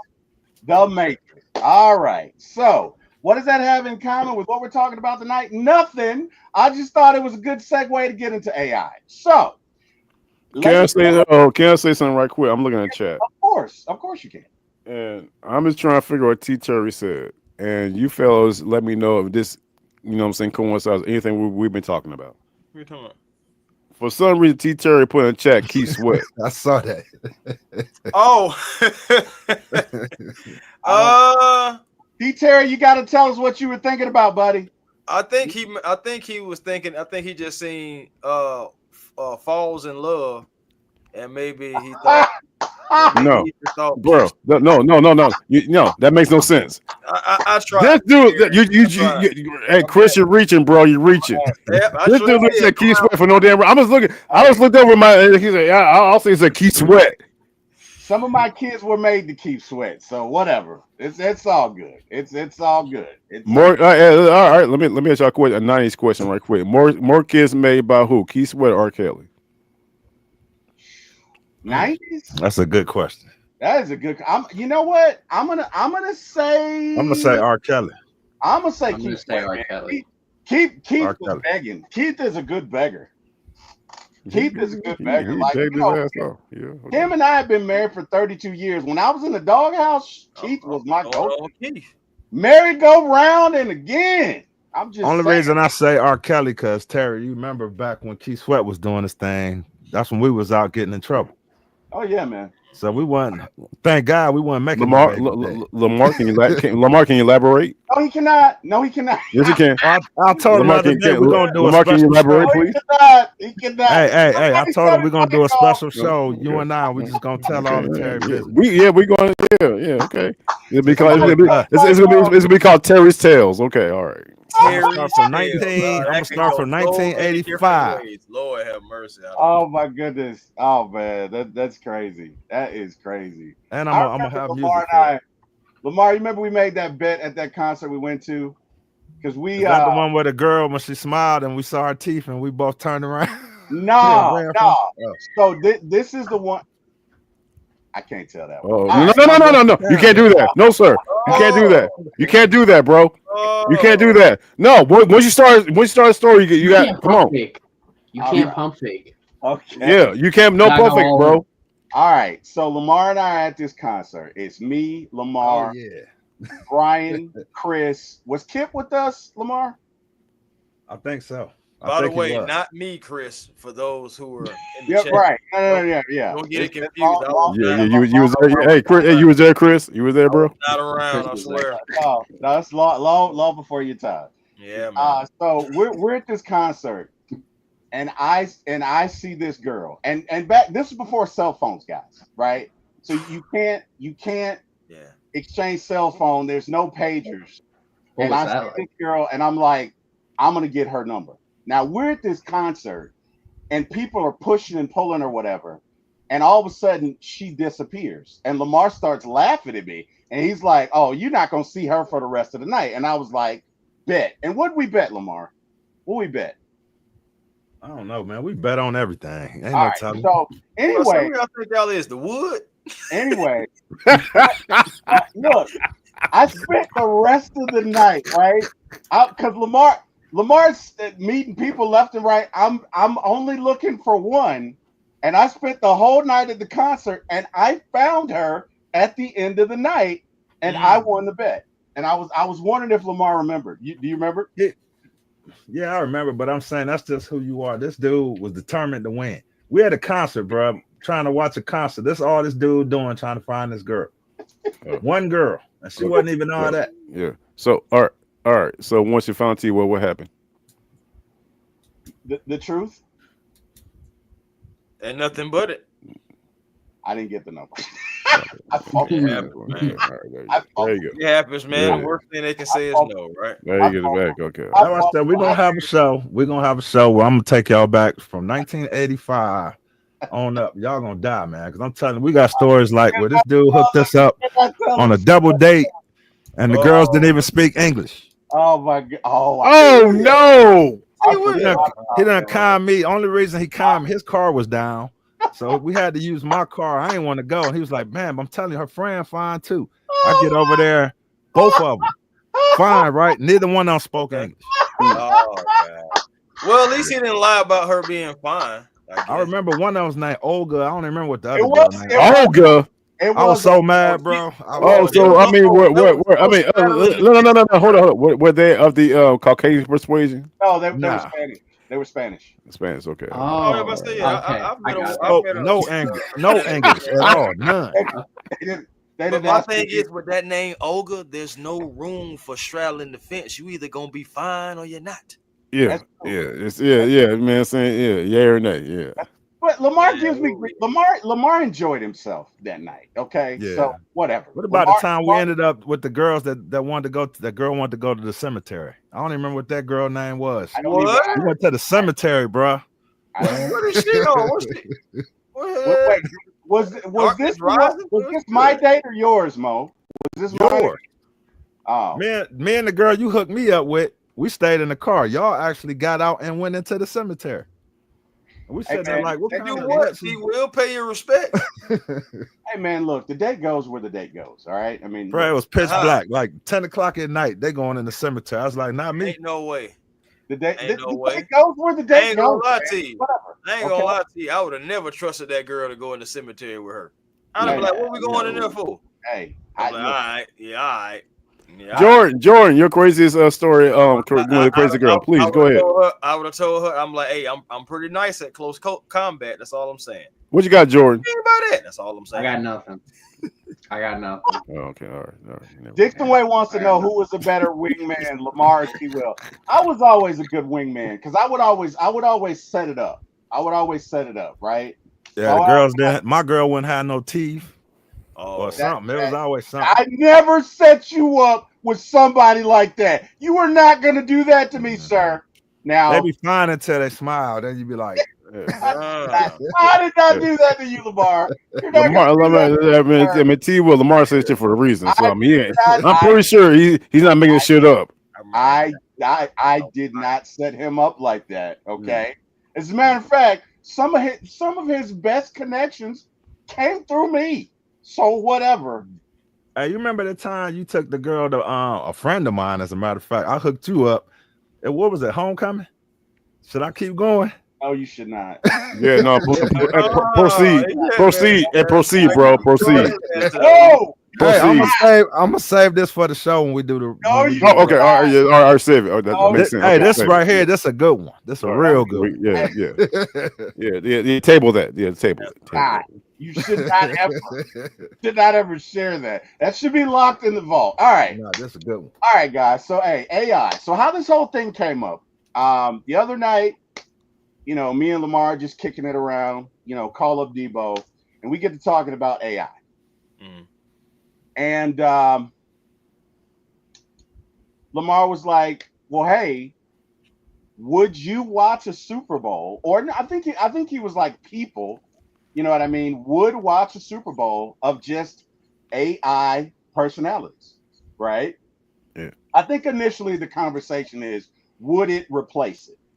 Okay. Would it, and so the whole topic kind of morphed into this. Do you guys think, right? And I know not today, but let's say 20, let's say 20 years from now. Initially I said 30. Let's cut that down. No, you said 40. Okay. I did say 40. Why you always got to No, I'm checking you, bro, to get it right, bro. You said 40. You stuck to it. Okay. 20 years from now, everyone in the chat, do you think that it is possible that AI players can replace players in the NFL in a Super Bowl? And would you watch it? Would you watch it? Now, with that being said, guys, I done thrown it out there. I want to give all of you time to speak and give me your thoughts on it, right?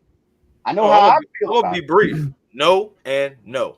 Next. I got you. Okay. All right. And okay, and I guess the second part of the question is, can you ever see it happening? Can you ever see it happening? It's Right? already, it's already happening. It's already happening. Yeah, Well, I'm about to say because I can see it happening, but do I want that? No. I still want the authentic sports experience to where I see people who are flesh and blood, just like me, out there getting it in the trenches. You know what I'm saying? Playing a man's game like we've always seen. I do not want to see any robots out there. And I get it because, a robot breaks down. You can just replace it with another robot. I get it. But no, I don't want to see that. That takes away from the authenticity of things, man. There's certain things that just shouldn't be replaced. You got sports, you got music. Two of the biggest things that bring people together. He said, hold up, why would Allen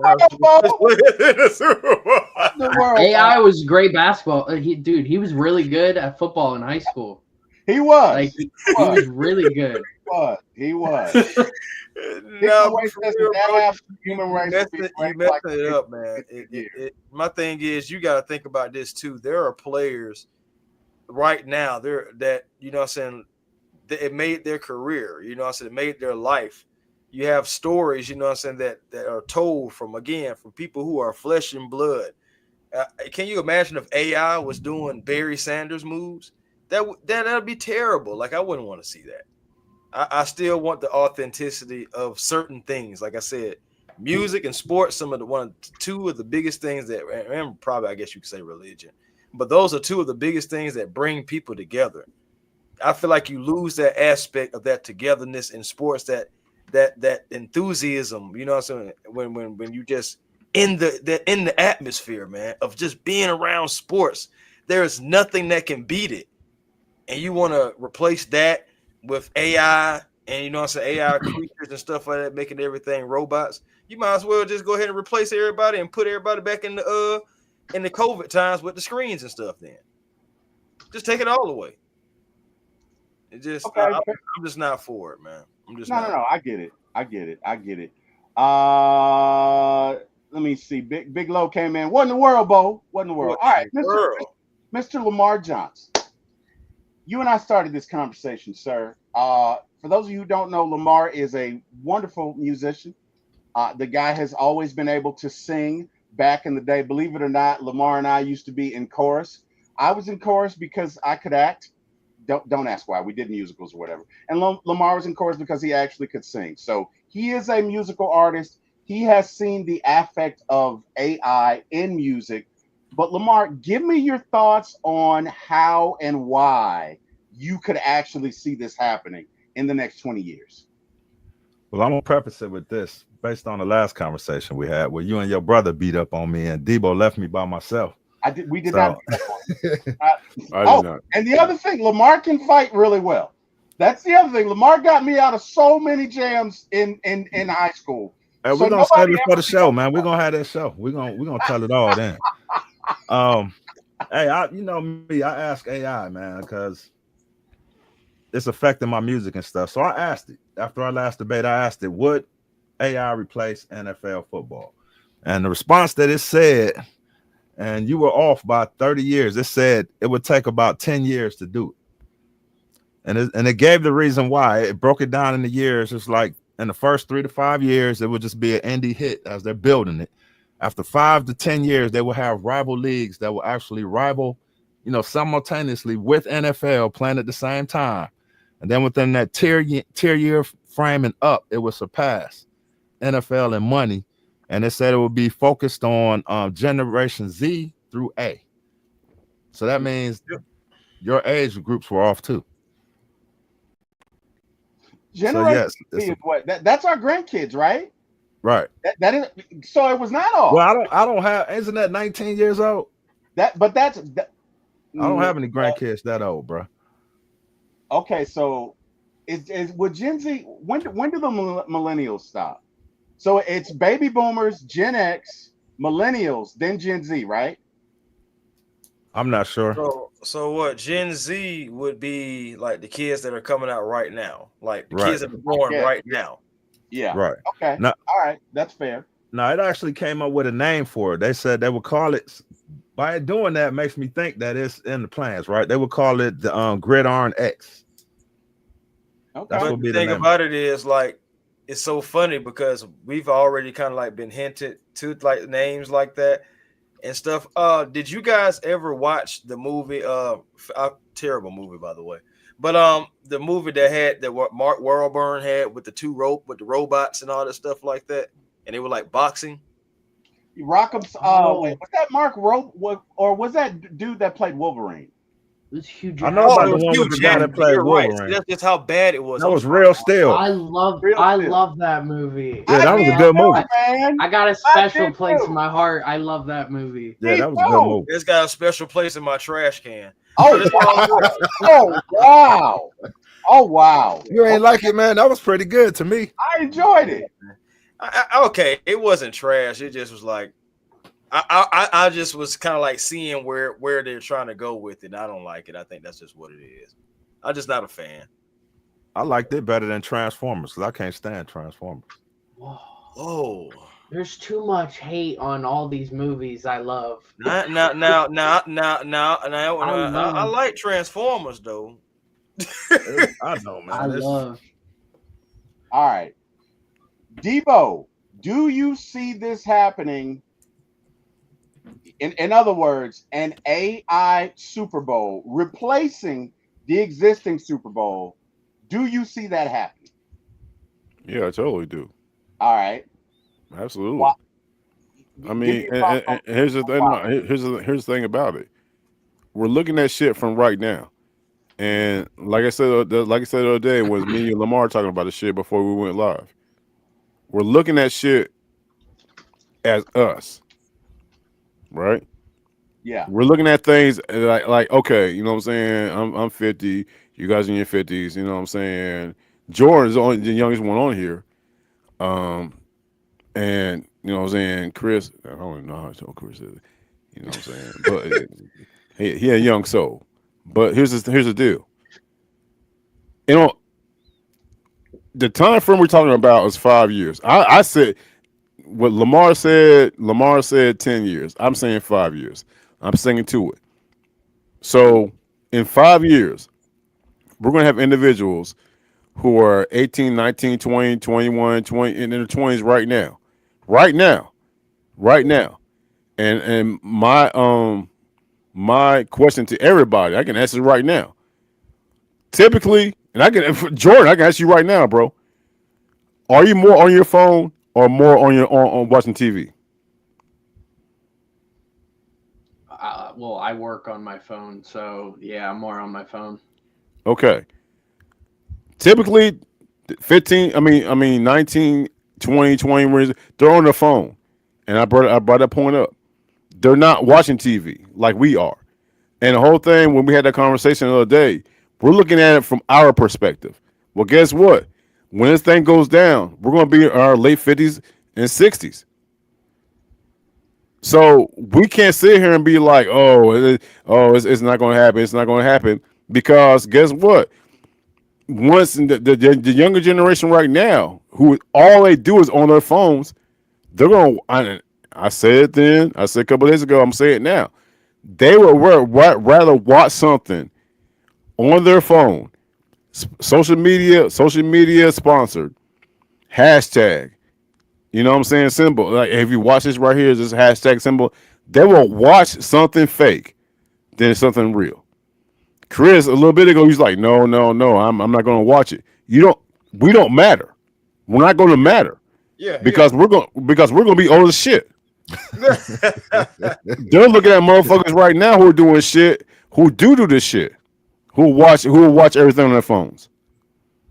You can still watch. So here's my argument. But wait.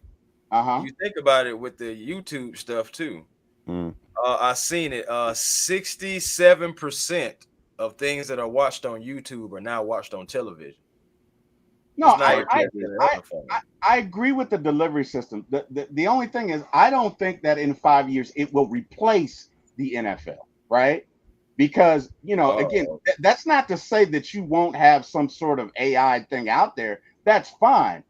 But you got investment in players right now for contracts that extend 10, 12, 15 years now. So the NFL would kind of be shooting themselves in the foot, or a lot of these companies would be shooting themselves in the foot if you've got these investment with these players and then you come out with this AI generated league.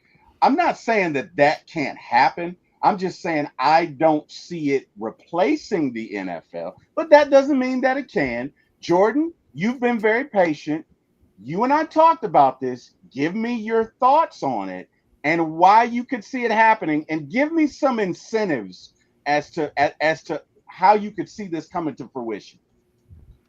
Well, first off, every word that Chris said about him not wanting to have it is exactly, I don't want it to happen for all of those reasons. Like, you're losing the emotion, the human nature of playing football.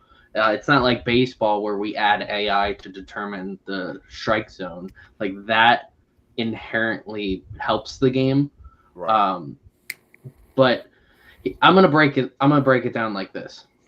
So I don't know if you guys remember when it was either Ice Cube or Dr. Dre that came out. It was right around the time Straight Outta Compton came out. They were doing a live show and they brought out a virtual version of Eazy-E to perform on stage. I do remember that.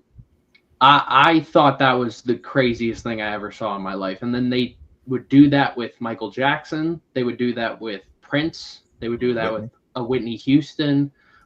They did that with a lot of different artists. Pop too. So in terms of the technology for this is how I would see this happening. So Madden 26 just came out with a couple of their videos. Madden 26 is going to be coming out very shortly.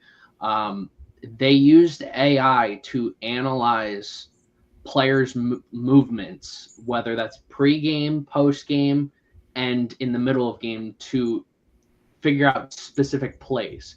So if Josh Allen does a weird spin move throw, they could analyze that specific play and have that computer model replicate that exact throw at that same angle, the same velocity, everything. So what I expect this to do, like, over time, is instead of doing like one play here and there, like a Mahomes diving pass, we might get every single play throughout an entire NFL season analyzed and thrown into Madden at some point. I think they're probably like 3 years down the road from that, 4 years maybe at the earliest. But you take that, then you do it for all plays throughout NFL history, and you put them into a model to determine the percentage that those plays happen. So, like, I was telling T-Will earlier today, I was like, if you take like the percentage that Peyton Manning audibles, right?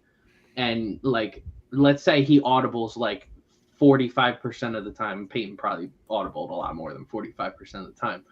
But let's say he audibled 45% of the time.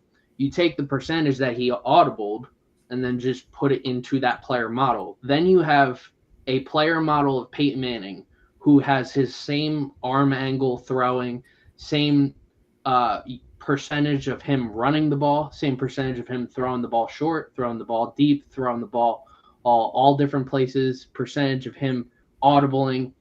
I mean, the technology's there for them to replicate players.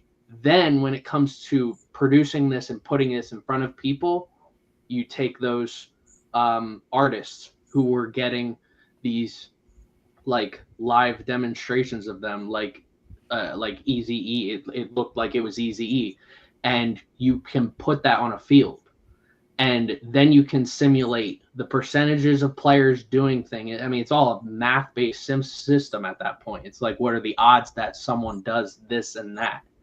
And percentages end up weighing over others, and that's how like one player beats another player like off the line of scrimmage, for example. So I think the technology is there. I think the direction with where everything's headed, I think the odds of this happening are really high. The safety of the game is another issue. I mean, the NFL's always been about player safety since Roger Goodell became the commissioner. He's probably going to get another contract extension, which sucks. So if player safety is the issue, I mean, at some point they're going to be like, well, it's not concussions that are the problem. It's also leg injuries. Well, whenever we have to try and focus on head injuries, a lot more leg injuries happen. That's why we're getting more Achilles injuries, more ACL injuries more often than not. Eventually we're going to get to a point where it's like, all right, the focus is on leg injuries, but then the head injuries are going to come back. It's just going to be this endless loop. And they're going to get to a point where it's like, okay, we're going to slowly introduce this virtual setup, maybe at halftime for games, maybe pre-games, post-games, to engage people's interests, right? And it's going to get younger audiences. It's going to get my generation, maybe the next generation after me to like it. And they might end up just, I mean, if it gets to a point where it's like we can't control the safety of the game, but we can have an AI model that analyzes every pattern that a player makes in a game, they might be like, screw it, we're going to get rid of the NFL. We're going to do this virtual NFL. And these players are still going to get paid not nearly as much as they would be in like live action, but they're going to get paid for their player likeness, kind of like college athletes get paid for the new college football game. So they might get it, instead of 10 years, 500 million, they might get 10 years, 50 million. But honestly, would you rather sit on your couch and not worry about a single injury for the rest of your life and get paid $50 million over 10 years? Or would you rather get paid $500 million over 10 years and risk the injuries that may come later in life? So I think I think there's a chance this happens. I think there's a huge chance this happens. Mm-hmm. I think there's always going to be a market for someone. Like Madden tournaments get tens of thousands, hundreds of thousands of views. It's only going up from there every single year with Madden. So if we're getting hundreds of thousands of people to see two guys play Madden against one another, I think there's a chance that they're going to want to see these virtual players, especially when you introduce another element. We're talking about active players. Yeah, but if you're able to scan someone like Barry Sanders and scan his player movement, Ronnie Lott, or like I said to T-Will, imagine the 2000 Ravens for the 80 versus the 85 Bears. We could actually play out that scenario based off of percentages that each individual player has on the field for those given years. You're right. And that like I know T-Will's brother Eric had mentioned like they'll run out of ideas. I completely agree. At some point they're gonna run out of ideas. They will. I also think they have probably thousands of years of content that you can put out based off of old players and current players. That's not even necessarily the next generation of athletes. So, like, we could play out every single. They probably could do this though, Jordan. Just want to add to your point. They could try to do this, like how you were saying about running out of ideas. Mm-hmm. Well, the thing about it is the way that it's going. The idea could be something from present day, and then you go all the way back to, let's just say, Don Hudson. Brown. Mm-hmm. You know what I'm saying, or Don Hudson era. Then you have teams from that area. Like, what would the Don Hudson led team do against the 2035 Super Bowl champions that just won? Let's get into a simulation, AI style, and bring it all to you guys. Like, don't get me wrong. I see the excitement in it. It's just for me. I'm just an old school guy, man. I loved seeing guys getting it out the mud. I know that's what we grew up on. So it's gonna be really hard for me to transition and say this is what I'm watching. Like, this is the sports that I love. It's gonna be really hard for me to do that. I want to talk. I'm sorry. Go ahead. Go ahead, Jordan. I'm just gonna finish this off by saying, like, I think at some point you will run out of content, but I do think there's like thousands of years of it. And that's where the NFL might go the WWE route and do fake scenarios. We might see more Kurt Warner situations where, or they might they may be like, for $100,000, you too can be in the next season of the NFL, and you'll be a 12th string quarterback. And if that first through 11th string quarterback gets hurt, then suddenly you're the starting quarterback. And it's this whole like fake scenario, like WWE. But yeah, I don't want this to happen. I think the technology is, I'm leaning towards more like 20 to 25 years before anything could happen. But unless the NFL is thinking right now, like, we want this to happen. If they want it to happen, then I think it could happen in 10 to 15 years. So my thoughts are, and where I'd kind of like to step in, and Jordan, you and I had a conversation. Debo, you and myself and Lamar had a conversation. I liken this to Pandora's box, right? And for those of you who don't know the myth of Pandora, it's Greek mythology, and basically she was the first woman created by the gods. She was given a box or a jar to not open. They told her not to open it. She opened it and let out all the evil. And in correlation to that, right? What happens when AI runs rampant, right? What happens on the day AI decides, you know what? These humans, you know? Because here's the thing. It's not going to stop at Siri. It's not going to stop at Gemini, right? Lamar, you said Timbaland signed his first AI artist the other day. Well, what happens the day someone decides, you know what, let's have an AI generated CEO? It has no emotions. It's going to make all the right decisions. It's going to make all the right calls. Because let me tell you something. We hate it, bro.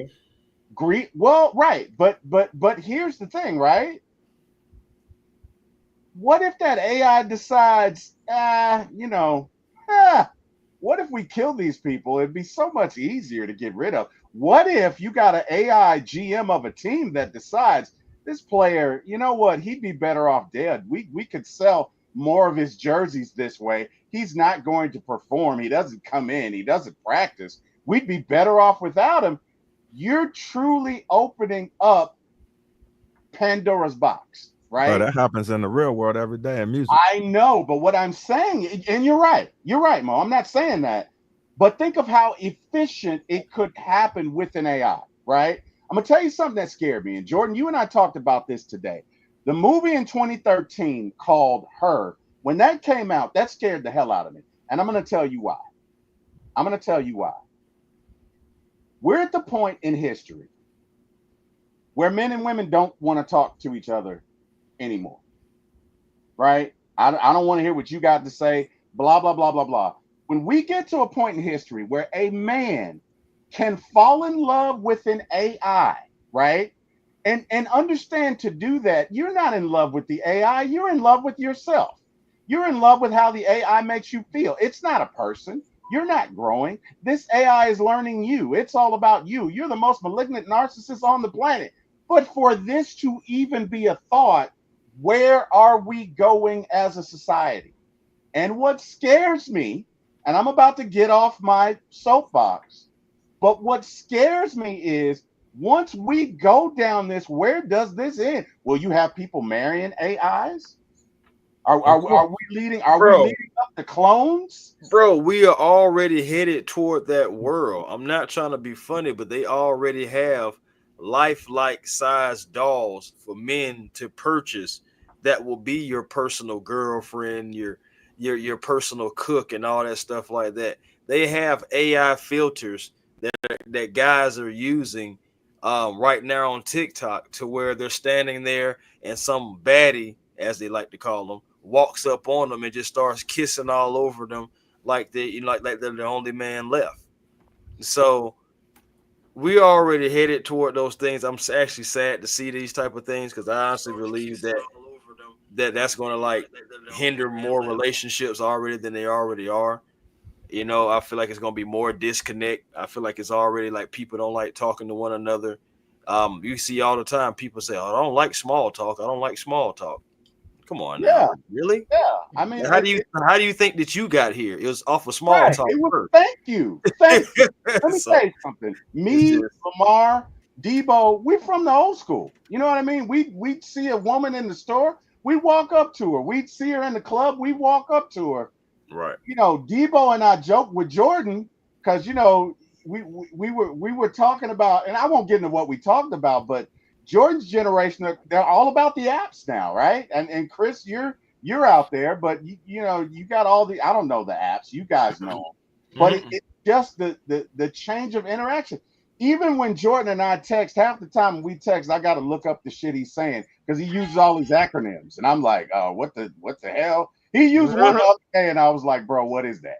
And he laughed, right? But it's where this is going, and my concern is, are we dehumanizing ourselves, right? Like, do families talk at dinner anymore? Yeah, mine does. Do they, Lamar? Do I talk to my kids at dinner when they were here? I ain't even in the same room with them no more. Didn't want to. You know what I mean? We grew up where we had to sit at the table, and you know, you didn't look at your dad because you knew he was gonna ask you how was school, but he already knew the answer. So you know, I didn't do that to my kids. You know, I didn't make them sit at the table. And that may be a bad thing, but I ate downstairs in my little man cave. You know, they were in the kitchen. My wife was in her room. You know, that's how we did it. You know, I watched a video last week. There was a guy who, I don't know if he developed the AI himself or if he is using an AI somewhere else, but it was he ended up having an AI girlfriend, and he is married with a son who's like 4 years old, but he also has, and there was this news report, and like the actual wife is like, yeah, I don't know why he does this, and like I'm like, why are you with him? Like like this is insane. And here's the reason why people go for AI girlfriends, boyfriends, whatever, is because they end up, AI in itself is an adapting technology. It learns. It's a consistently learning program. I had the same conversation with my mom. My mom doesn't really know much about AI all that much. So it's a consistently learning program. So when you feed it information, it absorbs that and spits out what you want to hear. So when you want to speak to it in a certain way that is in a relationship dialogue, it then learns to how to respond to you the way you want to hear it. And it's a non-human way of interacting, because I mean, we're humans. We're meant to fail in many areas of life. We're never meant to be perfect, and that's what this AI basically is trying to be the perfect person. And people who don't understand that not everybody's perfect go into these AIs and just want to be with them forever because they're perfect to them. And it's so sickening to even think about. I mean, that's a moral dilemma at this point. I mean, we have the technology right now to where we could create AI robot girlfriends, boyfriends, whatever you're into. Because I mean, you ever see the TikToks of that robot dog that flips? Yeah. Like, yeah. Now, imagine this. Imagine you give it an AI, which is it takes the programming of a dog, and it goes through the daily routines of a dog, going outside, going for walks, playing with toys, going, eating food, all that stuff. It goes through the same routines over and over again. And it's this learning routine, and it's to make you happy. All you have to do is literally put that AI in that robot, and it does exactly that. And now you could do that with an actual. Now we have actual like robot humanoids. If you plug in an AI into that, we basically got Jarvis from Iron Man. Then, we have the technology to do this and to have this Terminator centric world, and it's a very scary thing. It's a very scary thing. You know what's funny? I think about my grandparents. They're gone. All of them are gone now, but they're from the late 20s, early 30s, right? When they were born. Now, just imagine all the technology that came about by the time we were born. Because I can recall when I took my grandfather to the store to get him a CD player when CDs first came out. And I put a CD player in his car, and this man went outside with a DVD and was trying to put the DVD in. He didn't even know how to use CDs, but he was trying to put a DVD in the CD player and wanted to know why it didn't work.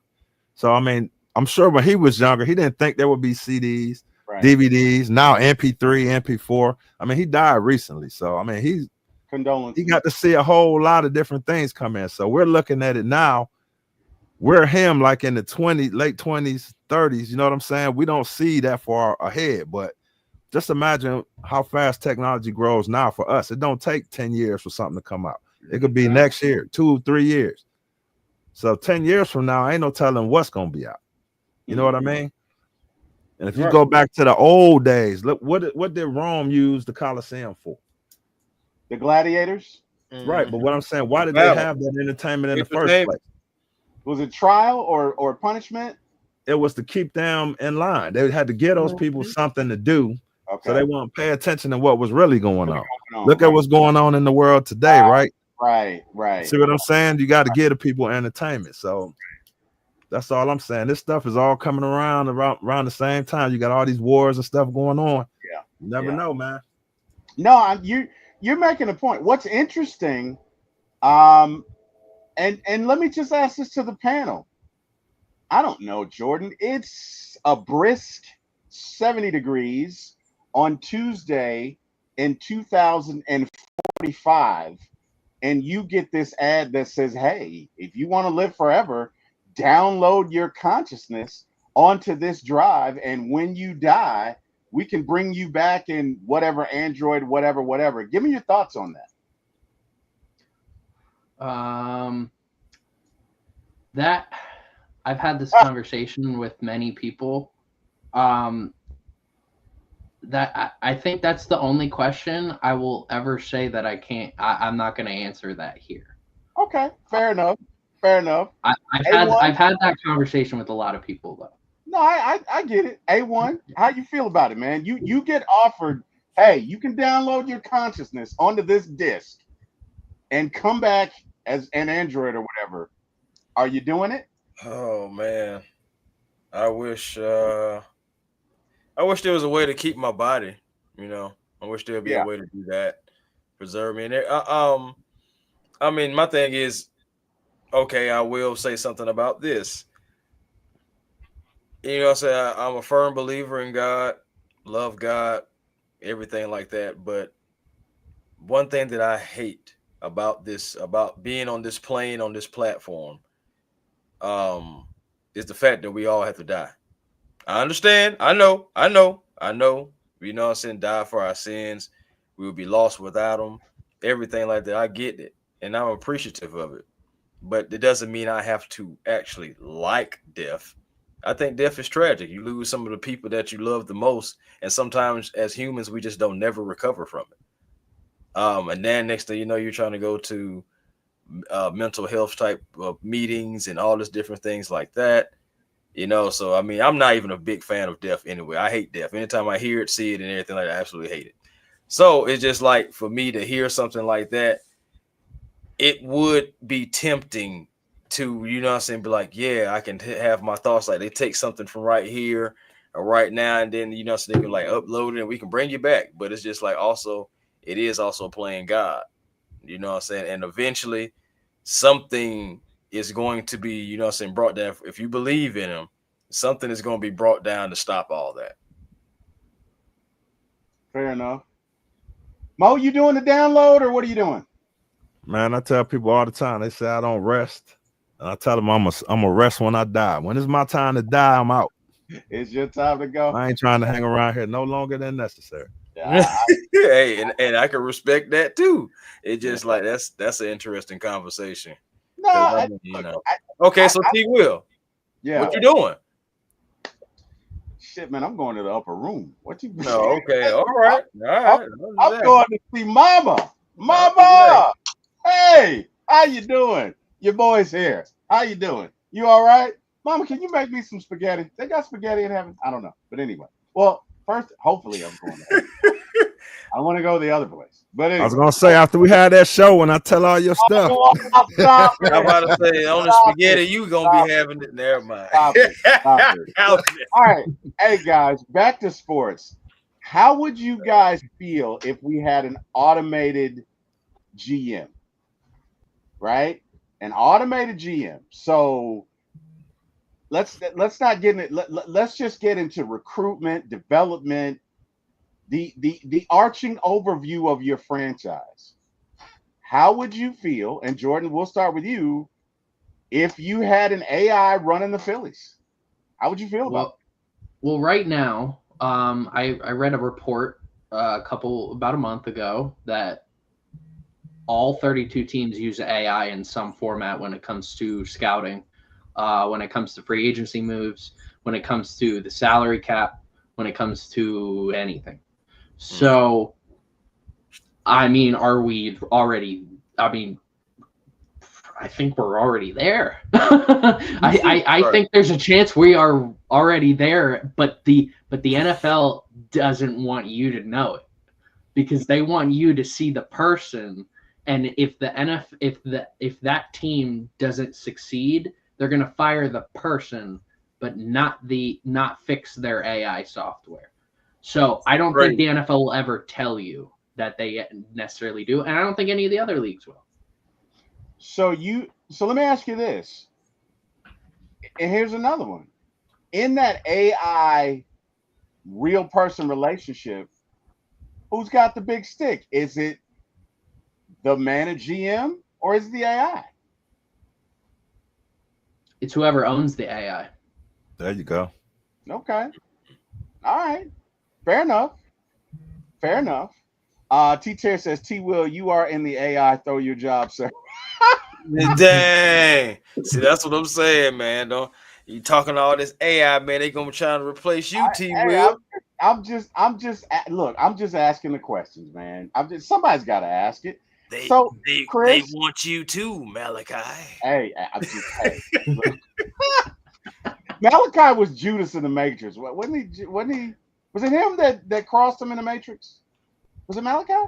No, sure, man. I was talking about Children of the Corn. You were talking about. You know what? I totally blurred that. Okay, my fault. Chris,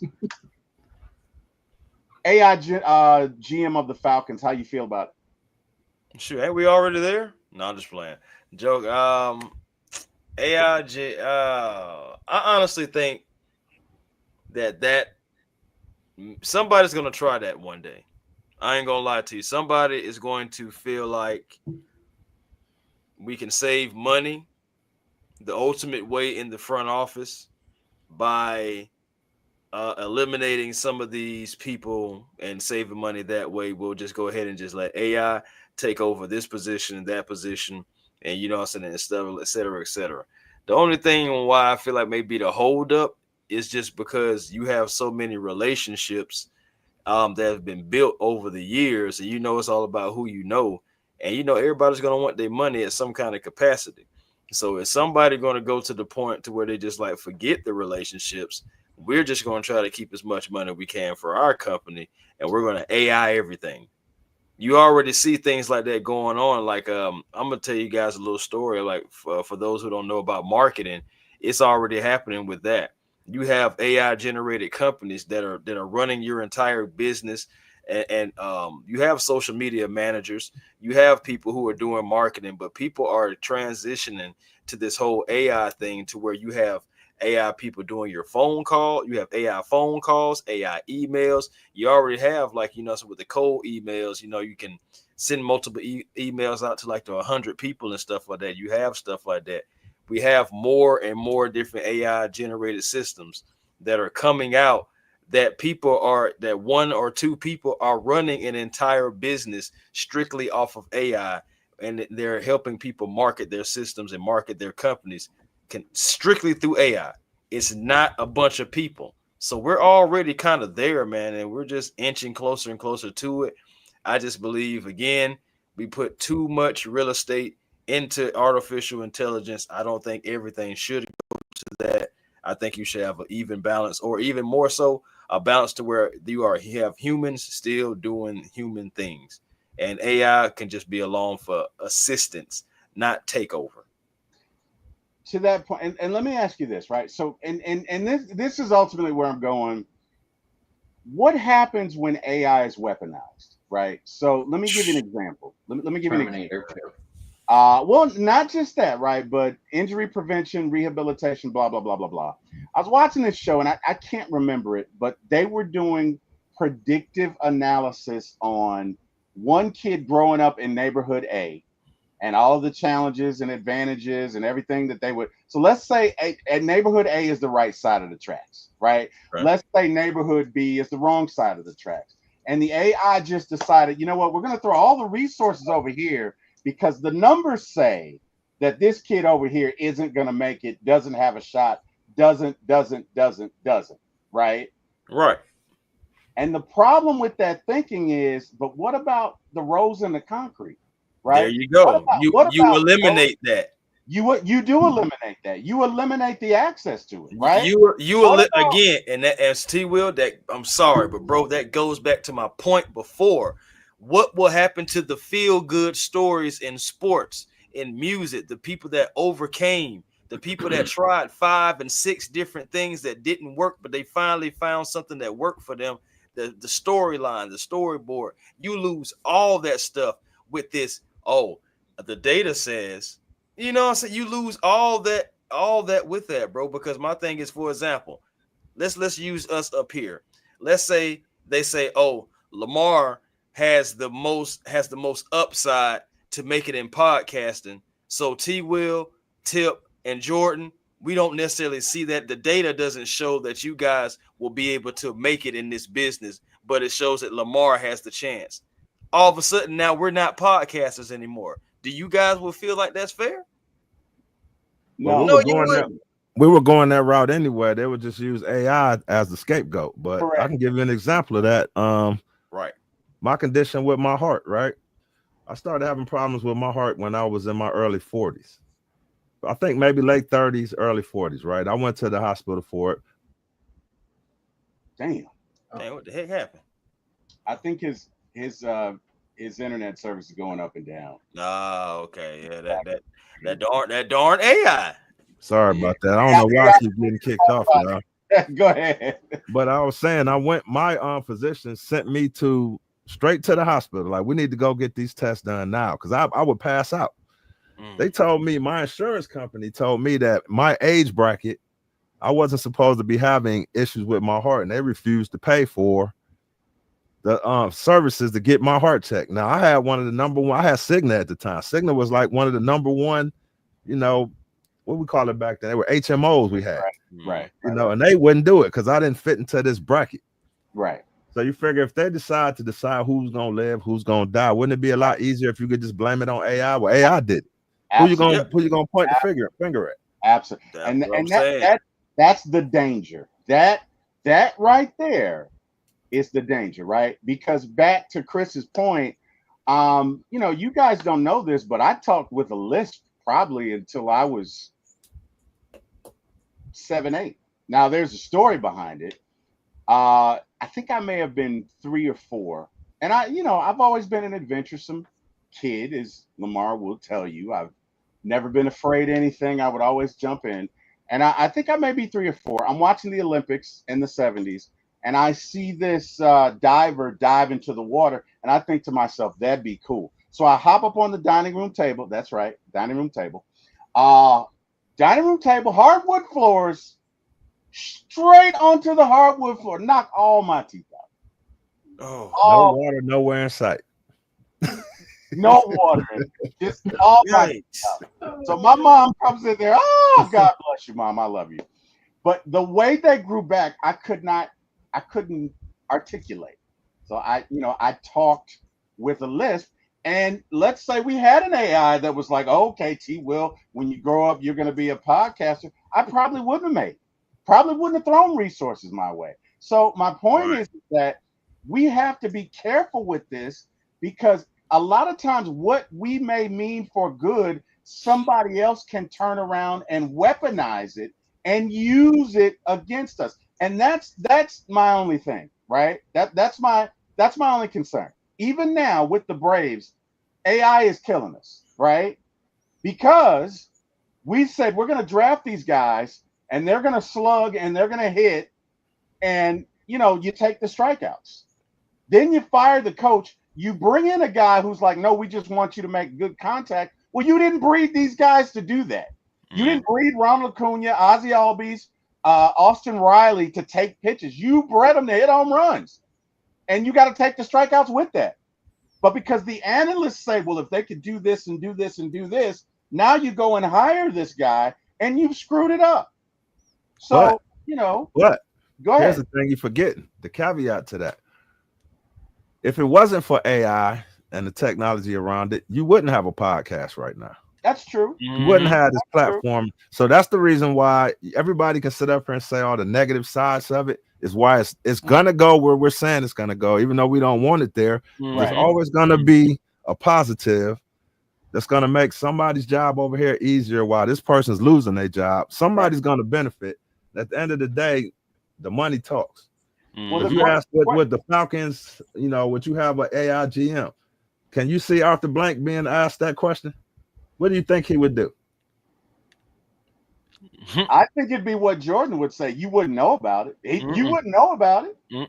You wouldn't know about Arthur Blank is a businessman first, right? Because he could have done all the things it takes to put the Falcons. The Falcons could have been contending a long time ago. He's a businessman, so regardless to how we feel about it, he's gonna try to massage our ego a little bit. But at the end of the day, all he cares about what's on that bottom line, right? The man's out there in the audience talking about hot dogs and stuff. You remember that? We're having a sale on hot dogs. I'm like, man, that kind of stuff. He's into everything there. So he's about his business, man. If he could do it and not have a GM, and I really don't think he would care if we knew or not. I really don't. All right. What about sport officiating? And I can think of a couple of instances where this would help us, right? One that comes to mind is the 91 World Series. Ken Urbeck, wherever you are, you suck. Where he pulled Ron Gant. Don't you say a word, George. Where he pulled Ron Gant off the base. He did. Okay. And tagged him out, and the official missed it. And if it wasn't for that, we would have won the 91 World Series. We should have. He definitely pulled him off the bag. He did, without a doubt. But what about AI officiating in our game? I know that they do it in the minors. Jordan, give me your thoughts. Ultimately, do you think we get there? Because I like it to a certain extent, but I still like that human element in the game. But do you think we will ever come to a point, Jordan, where it's just, you know what, we're going all AI as far as the officiating is concerned? Give me your thoughts. This is the area where I am fully supportive of AI taking over officiating. When it comes to officiating, I want everything to be really clean. The Hawkeye system, the United Football League uses that. I love it. I think it's great. Minor League Baseball with the strike zone, I love it. I love every aspect of some sort of computerized officiating. It doesn't necessarily even need to be AI because AI is more an adaptive system. It can literally just be a computer system with a chip. So I love it. Tennis uses it. Tennis does use it for where the ball lands. I think it's great. I love every aspect of it. I'll defend this is when it comes to AI. That's the furthest I will go, though. All right, Chris, how you feel about it? To be honest with you, man, I am more so lenient to the AI officiating just because we get so many bad calls, and like I understand, yeah, hey, that was a great way how he set it up. Jordan did where he said, "I want it to be very clean." And when we look at officiating, yeah, officiating is not clean at all. Um, yeah, if with the officiating, I feel like you don't necessarily have to go completely away from humans, but you can put more of your AI direction into that so you can get the game right. You know what I'm saying? More times, more often than not. So I would go with it for that. Yeah. All right, fair enough. Fair enough. Well, gentlemen, I think we've run the gamut on the Oh yeah. AI influence in sports. Just wanted to throw that out there. Just kind of a thought exercise. Good discussion, and appreciate everybody joining. Lamar, tell these folks where they can find you, and tell them a little bit about what you do, sir. Oh man, you put me on the spot again. All right. My website is almost ready, man. They just put my artist page together. Actually this morning I got the email, so it's gonna be a little while before I can put anything out there. But basically I do music. If anybody needs any music done, Terry's always talking about me singing. I done got old now, so I don't sing like I used to, but I do write, produce original music. So if you need something written, hit me up. All I did is intro. So if you need an intro or outro or something done, that's me. Other than that, hopefully next time you come on, man, I'll send you my link and I'll have it. But right now, website's almost ready. All good. No worries. A1, man, tell these folks where they can find you, brother. Hey man, you definitely can find me. Well, that's all you can find me at. No, A1 Forever. He's everywhere. A1 Forever Sports, man. That is definitely the platform on YouTube, man. Come over, like, comment, and subscribe. You just never know what you're gonna get from A1 Forever Sports, even though it will be Atlanta based mostly. Never know. You may get some wrestling, maybe you get a UFC. You never just know. It all depends on what's going on because sports never stops. So with that being said, you can definitely come on over, like, comment, and subscribe. Also catch me on the Hawks Digest, man. That page right there is something else. It is growing. I thankful for everybody who is subscribed to Hawks Digest. Comes over, makes us one of your first listens when you need that Hawks content. Hey man, thank you so much for that. Also Twitter, A1 Forever, Instagram, A1 Forever, the real A1 Forever on TikTok. And is that about it? Yeah, that's about it. Yeah, I think that's about it for now. Good deal. Hey, all good, man. I mean, hey, look, you out here doing big things, man. Like Debo said, you're getting awards, man. You're doing different shows. Oh man, it was just just different things just going on, man. I'm on a Hawk Digest. You know what I mean? Lamar out here making albums. I said albums, making music. You know what I mean? Jordan out here with 100,000 subscribers on one of his channels. Like, I'm just lucky to be around you guys, man. I feel like I should be carrying your water. Anyway, you could just Google search me. Right now it's Ramal, which is my first name backwards, and then Jason is J''SON. So, but if you put Ramal Jason in there, it should pull up. There you go. Dope. Well, we definitely appreciate it. Jordan, sir, tell these good folks where they can find you, man. You can find me at Ultegacy, ULTEGACY. Let's see, we're currently doing our Player of the Years for the 1960s. We have all the Player of the Years all through the 70s, 80s, 90s, 2000s, 2010s to now. We're working on the AFL and NFL right now. But yeah, we talk about sports, every sport you can name of. One thing I'm really excited about now is WNBA is going to be getting a Philly team in 2030. I'm really excited for that. Okay. Yeah, I can't wait for that. Dawn Staley 2030. But yeah, and when I'm not talking about sports, me and T Will on Saturdays we cover movies and shows, and I can't wait. I love it. What are we gonna be doing, T Will? We're going to be doing Batman versus Superman, Dawn of Justice. Clearly not one of Jordan's favorites. Mine neither. Say Mine that. neither. Hey, hold on. Is Jordan an all Phillies fan? I mean, Philadelphia fan? All teams Philadelphia? No, he Yeah. is not. So hold on. I'm all Philly. So Well, when the Braves, you got to tell him the story, Jordan. so you when the gotta tell Braves him got who else skunked, what was it? 13-0. Oh, he By the was happy. Phillies? He was happy about it. Oh yeah, he was happy about that. Oh man, I missed that. Did y'all do a show, Terry? Y'all two on the show on that day? No, what Jordan did was he sent me one of those damn what do you call it? With the Philly Yeah. fanatic. Yeah. Jordan sent us- so we text me, and Debo Debo, myself, and Jordan. Sorry, Mom. We text all the time. And Jordan's such a smart ass when the Phillies win. So he'll send this little gif of like the Phillies sticking his tongue out, the Philly fanatic, or some shit like that. And he did it that night. It was 13-0. And whatever. Man, that was embarrassing. We haven't lost that bad since what, 1979? It was. That was a But guess bad what, night. though? But guess what, 19-0. But guess what, though? We have a World Series in 2021. The Phillies can't say that. The last time the Phillies won a World Series was 2008. I mean, that's like 2000 and late. So I'm just saying, you know. Here it goes. Here it goes. I knew it. Here we go. Here we go. I'm gonna be at the Phillies game on Sunday to watch a winning baseball team. So I can't wait. Go Phillies. I knew it. I knew he was gonna do it. Hey man, no, in all seriousness, this was fun. I hope you enjoyed it. I know I did. Thank you all for joining us. To everyone in the chat, thank you so much for joining us. I hope you enjoyed yourself. I hope it was fun. We just wanted to do something a little different tonight. I think we did that. So again, I thank everyone who spent just a little bit of time with us tonight. I appreciate it. Thank God for it. And we really appreciate you guys. You could have been anywhere in the world. You chose to spend some of your time with us. Appreciate that. Everyone on the panel, I cannot thank you enough. Mr. Jack Spade, Mr. Eric Parker, got to thank y'all. Last and not least, I got to thank God, thank my family, thank everybody. And to those of you who are working tomorrow on July the 4th, enjoy your day. Take it easy. To those of you who are not, enjoy your holiday.